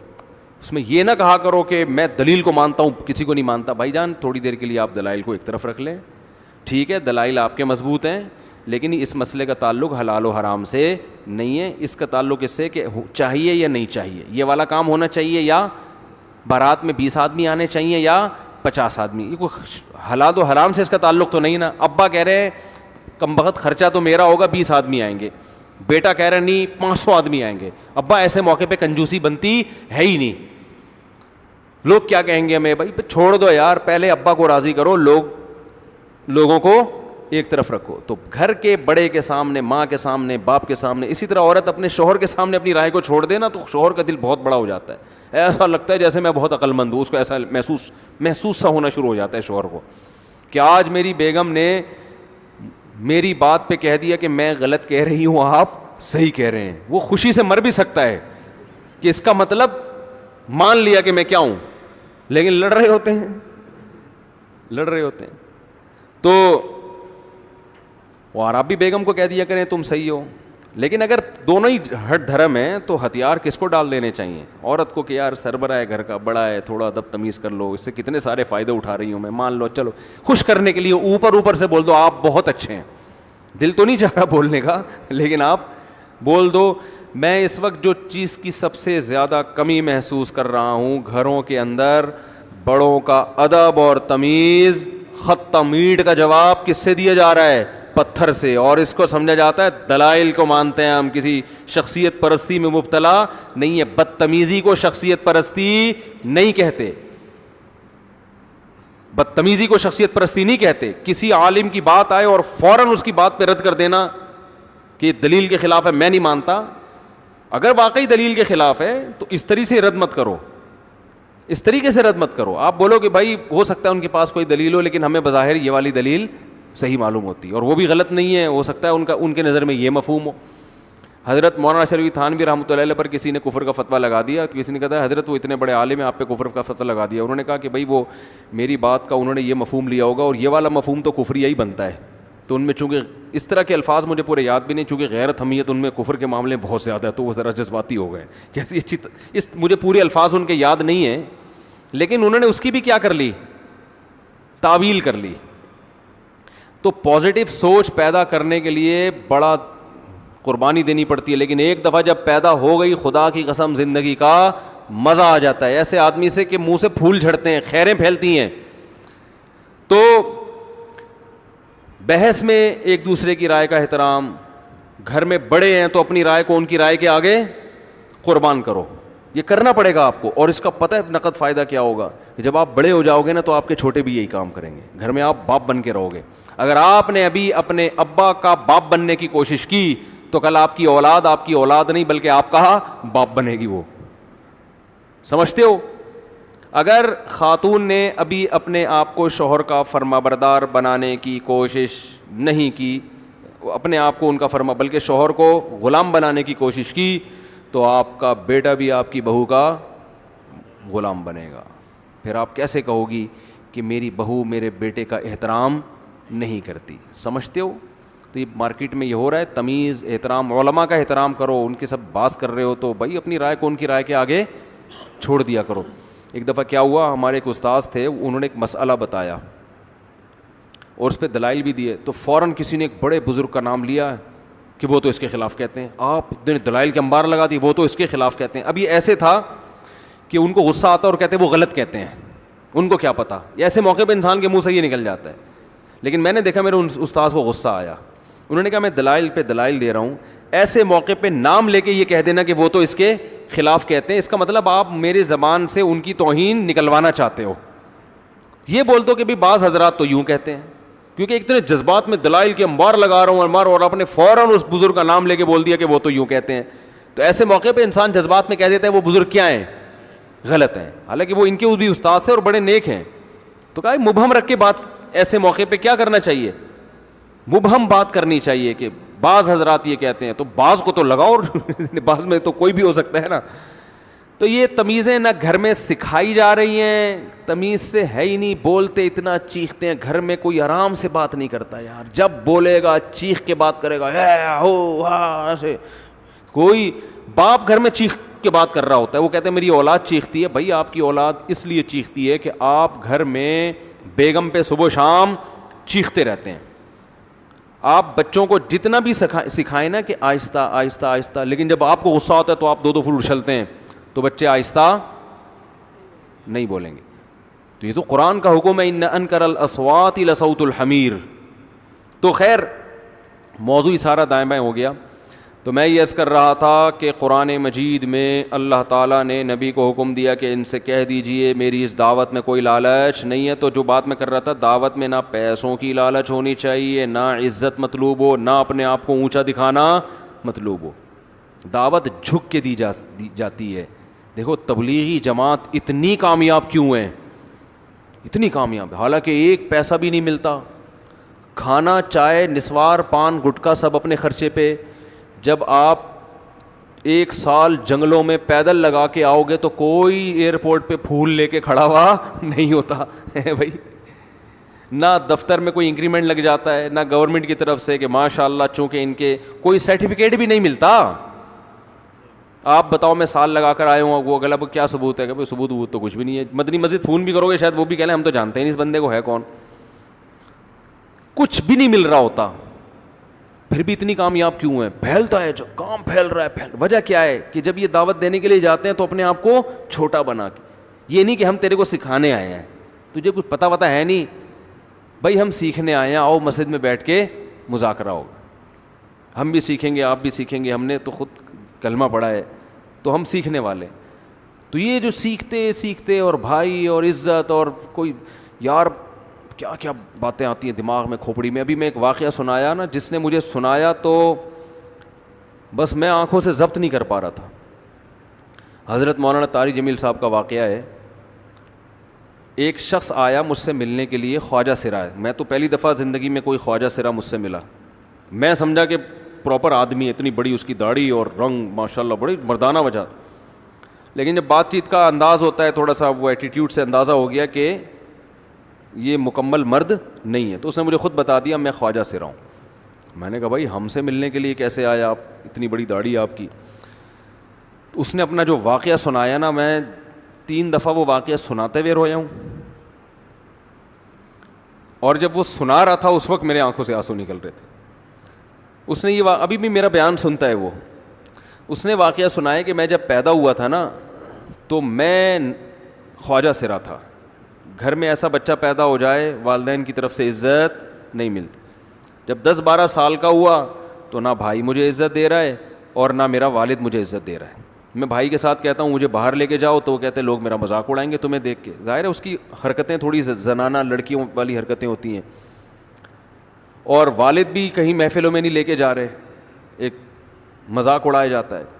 کہنے ایک دفعہ میں کہیں گزر رہا تھا تو یہ جو ہوتے ہیں نا خواجہ سراؤں کی پوری ایک جماعت تھی, انہوں نے مجھے پہچان لیا, دیکھا اتنا اچھا. اس وقت نہ اس کی داڑھی, اور یعنی اس میں خواتین والی ہی علامتیں تھیں زیادہ. تو انہوں نے مجھے کہہ رہے ہیں اتنی عزت دی, کھانا کھلایا اور اپنے گرو کے پاس لے کر گئے, اور گرو نے کہا کہ تم ہمارے ایجنٹ بن جاؤ, ہم تمہیں پھر ڈانس ماس کروائیں گے, آدھے تمہارے آدھے ہمارے, جو بھی اس کا سیٹ. کہہ رہے مجھے پہلی دفعہ کہیں عزت ملی. تو لیکن میرے ابا کو پتہ چل گیا, تو ابا نے لا کے طبیعت سے کوٹ دیا, ٹھیک ہے نا, کہ دوبارہ ان میں نہیں بیٹھنا. ٹھیک ہے ہم نے توبہ کر لی, بھائی یہ برے لوگ ہیں, ڈانس ماس اچھی چیز نہیں ہے, ٹھیک ہے. تو اب کیا ہوا, کہتے ہیں کہ پھر جو ہے نا کچھ دنوں میں کہیں کسی سے جھگڑا میرا ہوا کسی بات پہ, تو اس نے انتقام لینے کے لیے شکایت لگا دی ابا کو کہ یہ دوبارہ ان کے پاس گیا, حالانکہ وہ جھوٹی شکایت تھی. اب ابا کو لگا کہ یہ صحیح کہہ رہا ہے جس نے شکایت لگائی ہے, کیونکہ شبہ تو تھا نا ابا کو دوبارہ جائے گا. ابا نے پھر مارا. تو کہہ رہے ہیں میں بول رہا ہوں کہ میں نے یہ کام نہیں کیا, میں نہیں جا رہا ان کے پاس, میں نہ ناچ گانا سیکھ رہا ہوں, کچھ بھی نہیں.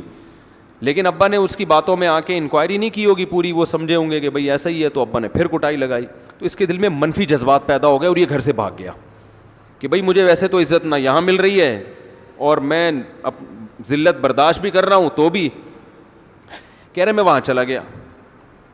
تو جب میں وہاں گیا ہوں نا خواجہ سراؤں کے ہاں, تو وہی گرو اور ڈانس, اور پھر اس نے مشہور کچھ ایکٹروں کے نام بتائے جن کے ساتھ ہم ڈانس کرتے تھے, اور پیسے آنا شروع ہو گئے, آدھے گرو کی جیب میں آدھے ہماری, اور ہٹو بچوں. لیکن ظاہر ہے یہ کوئی عزت دار راستہ تو نہیں ہے نا. کہہ رہے ہیں کہیں سے تبلیغی جماعت میں حضرت مولانا طاری جمیل صاحب آ گئے, انہوں نے اجازت مانگی, ہمارے گرو کو پیغام بھیجا بھائی مجھے ایک دفعہ یہاں آ کے دعوت دینے دو. اس نے اجازت دے دی, آ جاؤ بھائی. بیان کیا, ان کو سمجھایا بھائی یہ زندگی نہیں ہے, اللہ کی سیروزے کے لیے بہرحال ترغیب دی. کہہ رہے ہیں میں تیار ہو گیا, باقی لوگ تیار نہیں ہوئے, میں تیار ہو گیا. کہہ رہے میں نے گرو سے اجازت لی, اس نے کہا جاؤ لگا لو سیروزہ. تو کہتا ہے کہ جب میں حضرت کے گھر پہ گیا ہوں نا, تو حضرت پہلے سے دروازہ کھول کے ایسے انہوں نے دونوں بازو پھیلائے ہوئے تھے استقبال کے لیے, پہلے سے کھڑے ہوئے تھے علماء کے ساتھ. کہتے اتنے مشہور آدمی, اتنی بڑی سیلیبریٹی, اور اتنے بڑے بڑے علماء, ان کی پگڑیاں, ان کے اتنا خوبصورت لباس, جو خود عزت دار لوگ ہیں. کہہ رہے ایسے جو ہے نا میرے استقبال کے لیے دونوں بازو پھیلا کر کھڑے ہوئے ہیں. اور ایسے مجھے بیٹا بنا کے نا اپنے سینے سے لگایا کہ تو میرا بیٹا ہے. کہہ رہے خدا کی قسم مجھے زندگی میں پہلی مرتبہ ایسی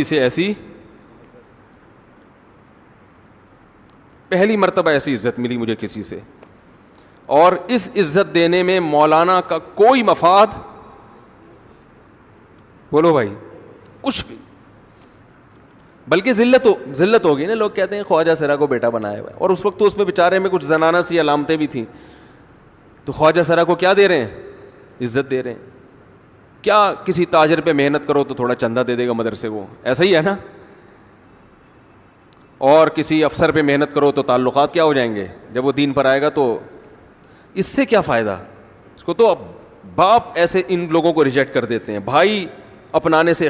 کہہ رہے مجھے یہ اپنا رہے ہیں, ایسے سینے سے لگایا انہوں نے, اور مجھے سہروزے کی جماعت میں اپنے ساتھ لے کر گئے, کھلاتے تھے, بڑا خیال رکھوایا میرا. کہہ رہے اس کے بعد پھر میں نے گرو سے اجازت لی. وہ گرو چھوڑتے تھوڑی, ان کو پیسے ویسے دیے, جان چھڑائی نا, وہ بھی غلامی کی طرح نکلنا پڑتا ہے. پیسے دیے پتہ نہیں کتنے لاکھ یا کتنے ہزار روپے, وہاں سے پھر نکل کے 4 مہینے اس میں بھی خیال کیا.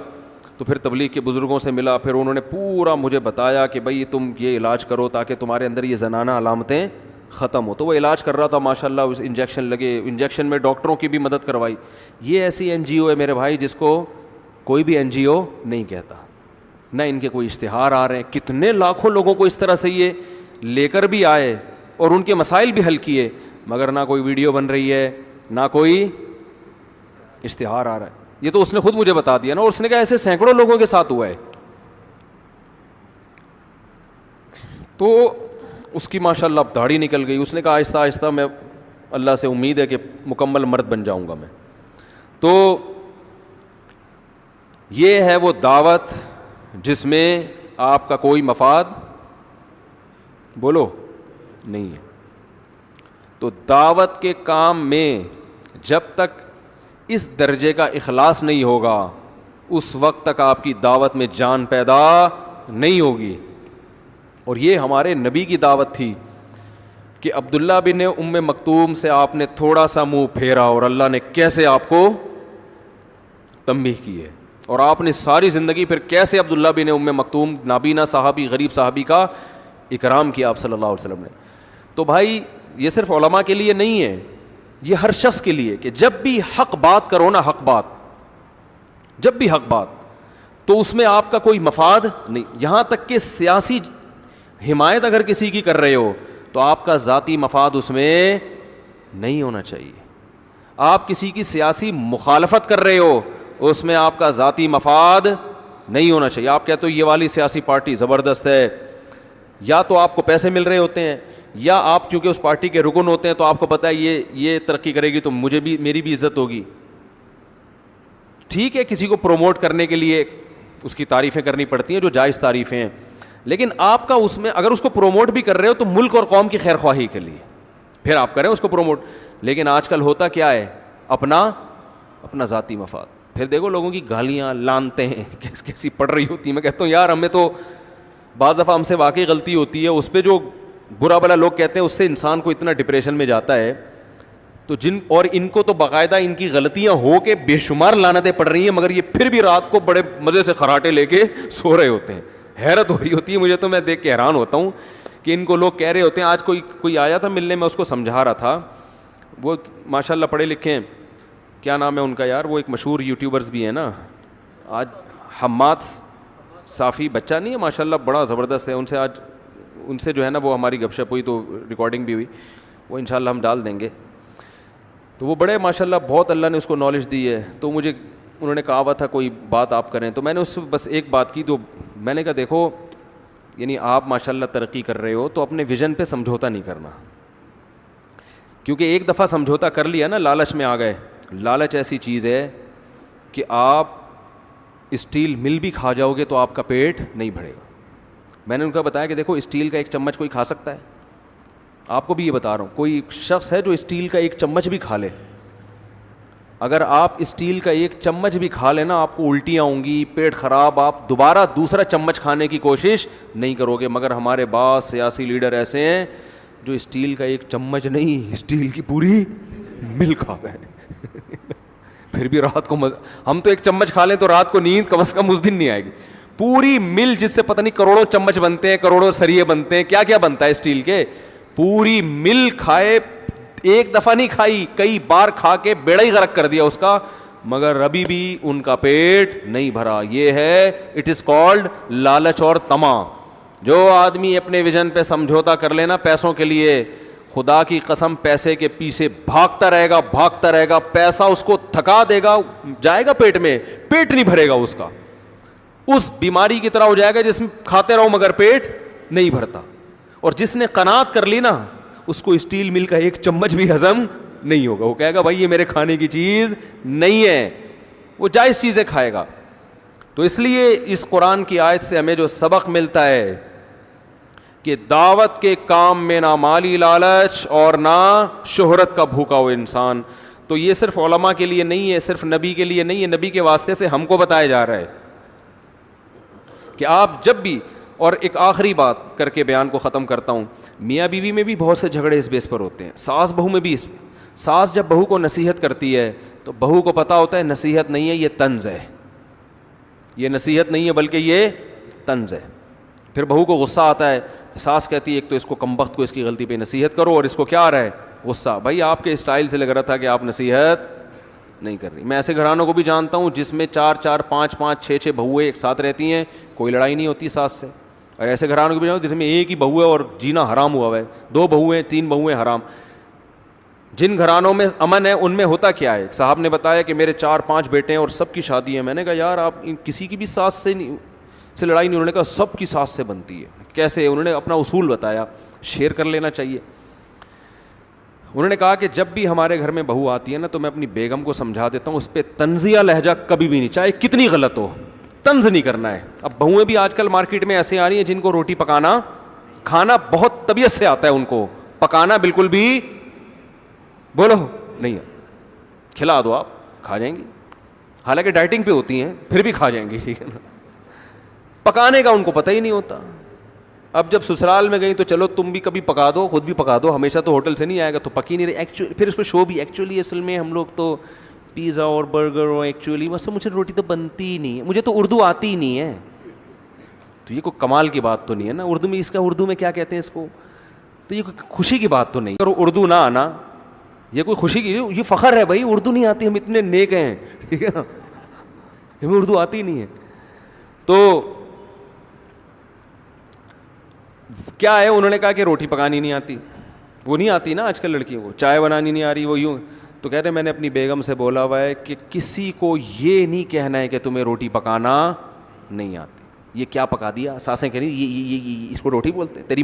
پھر پتہ ہے کیا ہے, تیری ماں نے, تمہاری ماں باپ نے تمہیں اتنا بھی نہیں سکھایا, تمہارے والدین نے تمہیں اتنا بھی نہیں سکھایا. یہ بہت نیک ساس جو ہے نا بڑے آرام سے کہے گی تمہارے والدین نے اتنا بھی نہیں سکھایا, اور زیادہ نیک ہوگی تو کہے گی کم از کم تمہارے والدین کو یہ تو سکھا دینا چاہیے تھا. یہ بہت نیک عورت کی بات کر رہا ہوں جو بغیر حساب کتاب کی جنت میں جائے گی, اس کی بات کر رہا ہوں. تانا تو ہو گیا نا, لیکن بڑے آرام سے, وہی والی بات ہے نا, اعصابی کمزوری ہے وہ نہیں, وہ اچل رہا ہے بیچارہ دو کہ تمہاری ماں نے تمہیں روٹیاں پکانا تو کم از کم سکھا دینا. چلو میں سکھا دیں, لیکن ماں پہ طنز تو کر دیا نا بھائی, یہ کون سا اتنا بڑا کام ہے یار, روٹی پکانی نہیں آتی. دیکھو شریف ہے, کوئی چور نہیں ہے, ٹھیک ہے نا, شوہر سے وفا کر رہی ہے. تو آپ اس کو بتا دو کہ بیٹا آپ کو ماشاءاللہ بہت سارے کام آتے ہیں, تو اب روٹی پکانا بھی آپ کو آتی ہے, لیکن اور ذرا اچھی آ جائے تو وہ یوں میں بتا دیتی ہوں. یہ سمجھ میں آ رہی ہے بات. پھر دوسروں کے سامنے اس کی تعریف ہو بہو کی, اس کو یہ نہیں کہ اس کو تو روٹی پکانا میں نے سکھائی ہے, اپنے ماں باپ کے گھر سے تو روٹی بھی نہیں آتی تھی. وہ ایک روٹی خدا کی قسم بہو کے دل میں ایسی نفرت پیدا کرے گی. وہ عورت سمجھدار ہوتی ہے کہ تمہارا مقصد مجھے نیچے دکھانا ہے, میری اصلاح کرنا بولو نہیں. پھر وہ ساس بھی طنز, وہ بہو بھی طنز, پھر بہو بھی طنز مارنا شروع کر دیتی ہے. تو اب جب دونوں کے طنز چل رہے ہوتے ہیں نا, تو یہ جو مکھنچو ہے نا, اس کو پتہ ہی نہیں ہوتا کہ غلطی ہے کس کی. وہ کہہ رہا ہے یار وہ بھی صحیح کہہ رہی ہے میری ماں کہ اس کو تو روٹی پکانا نہیں آتی, واقعی نہیں آتی. تو جب نہیں آتی ہے تو اس کو بولنا چاہیے تھا کہ نہیں آتی. یہ کیوں کہہ رہی ہے مجھے آتی ہے, آپ کون؟ وہ پتہ ہے جواب میں کیا کہتی ہے, آپ کون ہوتی ہو مجھے سکھانے والی. وہ طنز اس لیے کر رہی ہے کہ آپ نے کیا کیا, اس پہ طنز کیا ہے. جب طنز کیا تو وہ پھر تمیز سے نہیں کہے گی آپ میری والدہ محترمہ ہیں. تو آپ نے بالکل صحیح کہا کہ میرے ماں باپ نے تو مجھے روٹی پکانا بھی نہیں سکھائی. بات صحیح کی آپ نے, اور اس کا حل یہ ہے کہ اب آپ پکانا سکھا دیں مجھے. ایسا نہیں ہوتا بھائی مارکیٹ میں. اس کو پتہ ہے میرے آگ لگا دی, میرے ماں باپ کو برا کہہ دیا اور مجھ پہ بھی طنز کہہ دیا, تو وہ جواب میں پھر وہی کہے گی آپ سکھا دو نا, آپ کو تو آتا ہے نا. آپ کے تو چونکہ ماں باپ بہت نیک تھے نا اصل میں, ہم تو جاہل اجٹ ہیں, ہمیں تو صرف کھانا آتا ہے. وہ جواب میں یہ. ساس پھر جواب میں کہے گی تمہیں کیا تمہارے والدین نے بڑوں سے بات کرنے کی تمیز بھی نہیں سکھائی؟ یعنی نہ روٹی پکانا سکھائی, چلو روٹی نہیں سکھائی, تمیز تو سکھا دیتی نا. لگتا ہے تمیز بھی نہیں سکھائی. اب وہ دوسرا طنز ہو گیا, تو اب اس سے تو آگ. اب یہ مکھنچو جب شام کو میرا بیان سن کے, جس نے شادی کی تھی, جب یہ گھر پہنچے گا تو اس کو سمجھ میں آئے گا ان میں صحیح کون ہے غلط. طنز اس نے بھی کیا ہے, طنز اس نے بھی کیا, پہل کس نے کی یہ پتہ ہی نہیں چلے گا.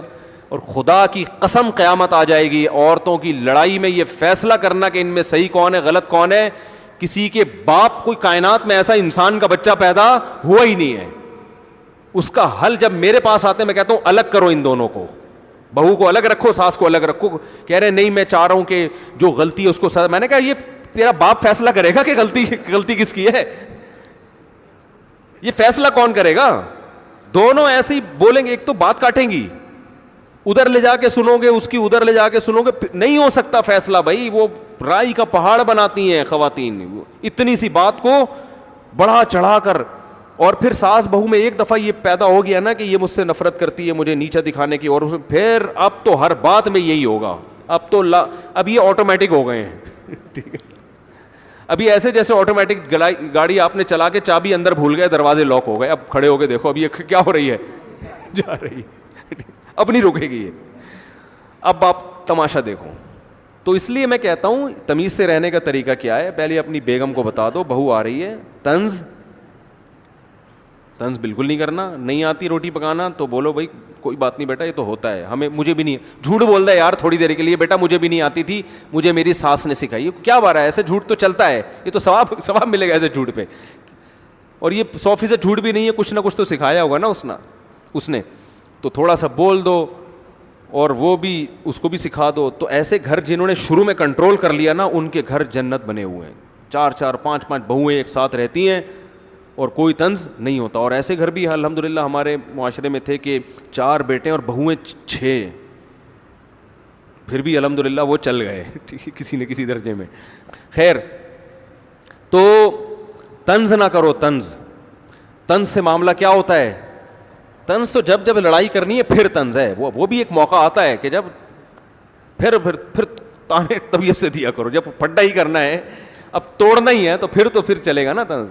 تو حتی الامکان, اسی وجہ سے میں اس کا بالکل قائل نہیں ہوں جوائنٹ فیملی کا اس زمانے میں, کیونکہ پتہ ہی نہیں چل رہا ہوتا. جو مظلوم ہوتی ہے وہ ظالم بنی ہوئی ہوتی ہے, جو ظالم ہوتی ہے وہ مظلوم بنی ہوئی ہے, تو پتہ ہی نہیں چل رہا ہوتا. بھائی تمیز سے الگ رکھو, اماں کو ملاؤ, جیسے ہی لڑنے لگو بولو اماں آپ کا گھر وہ ہے, آپ کا گھر وہ ہے. پھر بھی جوائنٹ فیملی اللہ کی نعمت ہے, بشرطے کہ تمیز سے رہیں. تو طنز نہ کرو, نہ شاگردوں پہ طنز کیا کرو, نہ اپنی اولاد پہ طنز کیا کرو. باپ بیٹوں کو سمجھائے تو آرام سے, بیٹا یوں ہوتا ہے ایسا ہے, تو ایسے آرام سے تمیز سے جب سمجھائے گا نا, تو کم از کم بیٹا محسوس کرے گا ابا میرے کو کیا دے رہے ہیں, عزت دے رہے ہیں. طنز کرو گے, ہم تو بیٹے کو پھر بھی کہتے ہیں یار باپ طنز بھی کرے برداشت کرو, لیکن آج کل جو اعصاب لوگوں کے کمزور ہیں, گٹکے کھانے والا کہاں برداشت کرے گا, سگریٹیں پی کے گٹکے کا, اور بھی بہت کچھ کام ہو رہے ہیں, تو وہ سب کرا کے وہ برداشت کیا ہو گئی, ختم. تو آرام سے تمیز سے ٹھنڈا کر کے آرام سے. ہمارے استاذ نے ایک واقعہ سنایا کہ ایک طالب علم جو تھا نا, پڑھائی میں دلچسپی نہیں لے رہا تھا, پڑھائی میں حالانکہ بہت ذہین تھا. جو معاشرے کی اصلاح چاہتے ہیں نا, ان کا ایٹیٹیوڈ یہ ہوتا ہے, حالانکہ ذہین ہے, پڑھ نہیں رہا. استاذ نے کبھی ایک تھپڑ, کبھی وہاں سے تھپڑ, ابا بھی کوٹ رہے ہیں پکڑ کے اس کو. تو کہہ رہے مجھے بتایا کہ یار اس کو مارتے رہتے ہیں. تو میں نے اس کو سائڈ پہ لے کر گیا. میں نے کہا بھائی پہلی بات میں گارنٹی دیتا ہوں آئندہ تم پہ کوئی ہاتھ نہیں اٹھائے گا. لڑکے کی عمر ہوگی 16-17 سال, بالکل ینگ. کہہ رہے میں نے کہا ہاتھ نہیں اٹھائے گا. تمہیں اتنا شوق ہے پڑھنے کا, تم پڑھتے کیوں نہیں ہو؟ عزت دی نا اس کو, اور کہا کہ دیکھو جو تمہارے دل میں بات ہے مجھے بتاؤ, میں تمہاری عزت کی بھی حفاظت, تمہارے راز کی بھی حفاظت کروں گا, کیونکہ تم تو بہت اچھا پڑھتے تھے, اچانک کیا ہو گیا تمہیں؟ کوئی میڈیکلی کوئی پرابلم ہو گئی ہے, کچھ بھی ہو گیا ہے, میں پہلی بات تمہارا راز رکھوں گا, تمہیں ذلیل نہیں کروں گا. تو اس نے کہا کہ مجھے عشق ہو گیا اپنی کزن سے, اور ہر وقت وہ میرے دماغ میں بسی رہتی ہے. چاہے واقعی بھی پرانا, اس وقت موبائلوں کا زیادہ استعمال نہیں ہوتا تھا, اور میرے دماغ میں وہ گھس گئی ہے. مجھے ہر وقت اس کے خیالات آتے ہیں, ہر وقت اس سے ملنے کا شوق. اور میں یہ بات اپنے باپ سے نہیں کر سکتا, کیونکہ ہمارے گھر کا ایسا ماحول نہیں ہے کہ ابا سے کہیں ابا مجھے فلانی سے عشق ہو گیا. ابا کہے گا چماٹ لگایا, کم بخت اپنی عمر دیکھ, تجھے پڑھنے کے لیے میں نے بھیجا ہے اور عشق ہو گیا, تو مولوی بن رہا, مدرسے کا طالب علم تھا, تو مولوی بن رہا ہے. تو اب کیا کیا کہ مدرسے کا تھا, پتہ نہیں کالج کا تھا, مجھے صحیح یاد نہیں ہے. واقعہ یہ ہو گیا کم از کم 20 سال پرانا. تو انہوں نے اس کو جا کے سمجھایا. انہوں نے کہا کہ کوئی بات نہیں, میں تمہارے والد سے بات کرتا ہوں. اس نے کہا نہیں آپ بات کریں گے, ابا غصے میں آ جائیں گے. انہوں نے کہا چھوڑو یار. ابا کو جا کے سمجھایا, دیکھو یہ اچھا بھلا لڑکا ہے, اتنے شوق سے پڑھ رہا تھا, یہ بندہ 2 نمبر نہیں ہے. ایک تو سست ہوتا نا, اس کم بخت کا تو کوئی علاج ہے ہی نہیں. سست کو تو تھپڑ ماریں گے نا تو وہ اور پڑ جائے گا کہ اب تو میرے زخم ہو, میرے تو تکلیف درد ہو رہا ہے, ٹھیک ہے, میں تو اب اٹھ ہی نہیں سکتا. تو اب یہ کہ غلط ہو گیا لیکن عشق ہو گیا ہے, تو آپ اپنے خرچے پہ اس کی شادی کرا دیں وہاں پہ. اگرچہ یہ جاب نہیں کر رہا, لیکن آپ کا بچہ دوبارہ سے پڑھائی میں دلچسپی لے گا, کوئی بڑا ڈاکٹر بن جائے گا, بڑا انجینئر بن جائے گا, کیونکہ سب استاذ اس کی گواہی دے رہے ہیں کہ یہ پڑھنے میں بہت ایکسٹرا آرڈینری ذہین ہے, یہ محنتی بھی اور ذہین بھی. اب فالٹ یہ ہو گیا ہے, تو آپ اپنے خرچے پہ کر دیں. جب یہ کمانا شروع کرے گا تو کھلائے گا نا بیوی کو. کوئی لوفر قسم کا لڑکا تو یہ ہے نہیں کہ آپ کے ذمہ داری پہ چھوڑ کے بھاگ جائے. تو اگر آپ کر لیں تو فائدہ ہوگا. اتنا کہہ رہے ہیں, اس کو سمجھایا, اس کے ابا راضی ہو گئے. ابا نے اپنے خرچے پہ شادی کر لی. کہہ رہے ہیں دوبارہ سے اتنا ماشاء اللہ پڑھ کے دیا, وہ اتنا ذہین, اس کے دماغ سیٹ ہو گیا نا, سیٹنگ پہ آ گیا. ہاں وہ رشتے سے انکار کر دیتے, وہ لڑکی والے راضی نہ ہوتے, تو پھر لڑکی والوں سے ریکویسٹ کی جاتی, پھر بھی راضی نہ ہوتے, پھر چترول بنتے تھے. بیٹا جب نہیں دے رہے تو اب تو ہٹانا وہاں سے دماغ. یہ تھوڑی کہ کوئی بھی کسی پہ لٹو ہو جائے تو بس وہ ہو گیا تو مل جائے گی, نہیں. ام للانسان ما تمنا, اللہ قرآن میں فرماتے ہیں انسان کو ہر محبوب چیز نہیں ملتی, کچھ مل جائیں گی, کچھ میں صبر کرنا پڑے گا. تو ورنہ تو ساری دنیا کی سیٹنگیں اگر کامیاب ہو رہی ہوتی تو یہ ڈیٹنگ پوائنٹ اور چھپ چھپ کے ملاقاتیں کیوں ہوتی؟ جہاں پسند آئی پیغام بھیجا, ابا نے کہا لیا. ایسا نہیں ہوتا. ابا درمیان میں کباب میں ہڈی, اماں کباب میں ہڈی, پھر آپ کے ابا راضی ہو گئے تو پھر ان کے ابا ہڈی, ان کی اماں ہڈی, اتنے سارے ہڈے درمیان میں ہول سیل کے حساب سے پڑے ہوئے ہیں, اور اتنے کانٹے ان کو عبور کر کے کبھی مل جائے گا کبھی نہیں. تو جب نہیں ملا تو پھر وہی ہمارا فلسفہ, کہیں اور ٹرائی کرو بھائی, ٹھیک ہے نا. یہ نہیں کہ اس کے یہ جو کہتے ہیں نا میں تمہارے انتظار میں 20 سال بیٹھا رہوں گا, یہ پاگل آدمی ہے, بے وقوف آدمی ہے, یہ پاگل ہے, یہ کچھ بھی نہیں کر سکتا دنیا میں, ٹھیک ہے نا. 20 سال میں تو تمہارے بچے 20 سال کے ہو جائیں گے. اللہ کے بندے چھوڑ دے, ہٹا اس کو دماغ سے, نکال کہیں اور کر. اب جو دل میں جو جلن ہو رہی ہے وہ جلن خود بخود ختم ہو جائے گی جب اس سے تعلق چھوڑ دو گے. کوئی بھی خبر میں لے کے محبتوں کو نہیں جاتا. تو جو اصل بات جہاں سے شروع ہوئی تھی بس ختم کرتا ہوں. اگر تمیز سے کام کیا جائے نا, بہت سارے کام, بڑے بڑے مشکل مسئلے حل ہو جاتے ہیں. اور اگر یہی ہفڑ دفڑ اور تمیز نہیں ہے, ادب نہیں ہے, تو میرے بھائی بنے ہوئے مسئلے بھی کیا ہو جاتے ہیں. میں نے گھروں میں محبتیں تھیں, ذرا سی بات پہ تلواریں نکلتی ہوئی دیکھی, وہ بندوقیں نکلتی ہوئی, تمیز نہ ہونے کی وجہ سے. تو تمیز سینٹر ایک ہم سب کو کھولنا چاہیے جس میں ہم سب تمیز سیکھیں.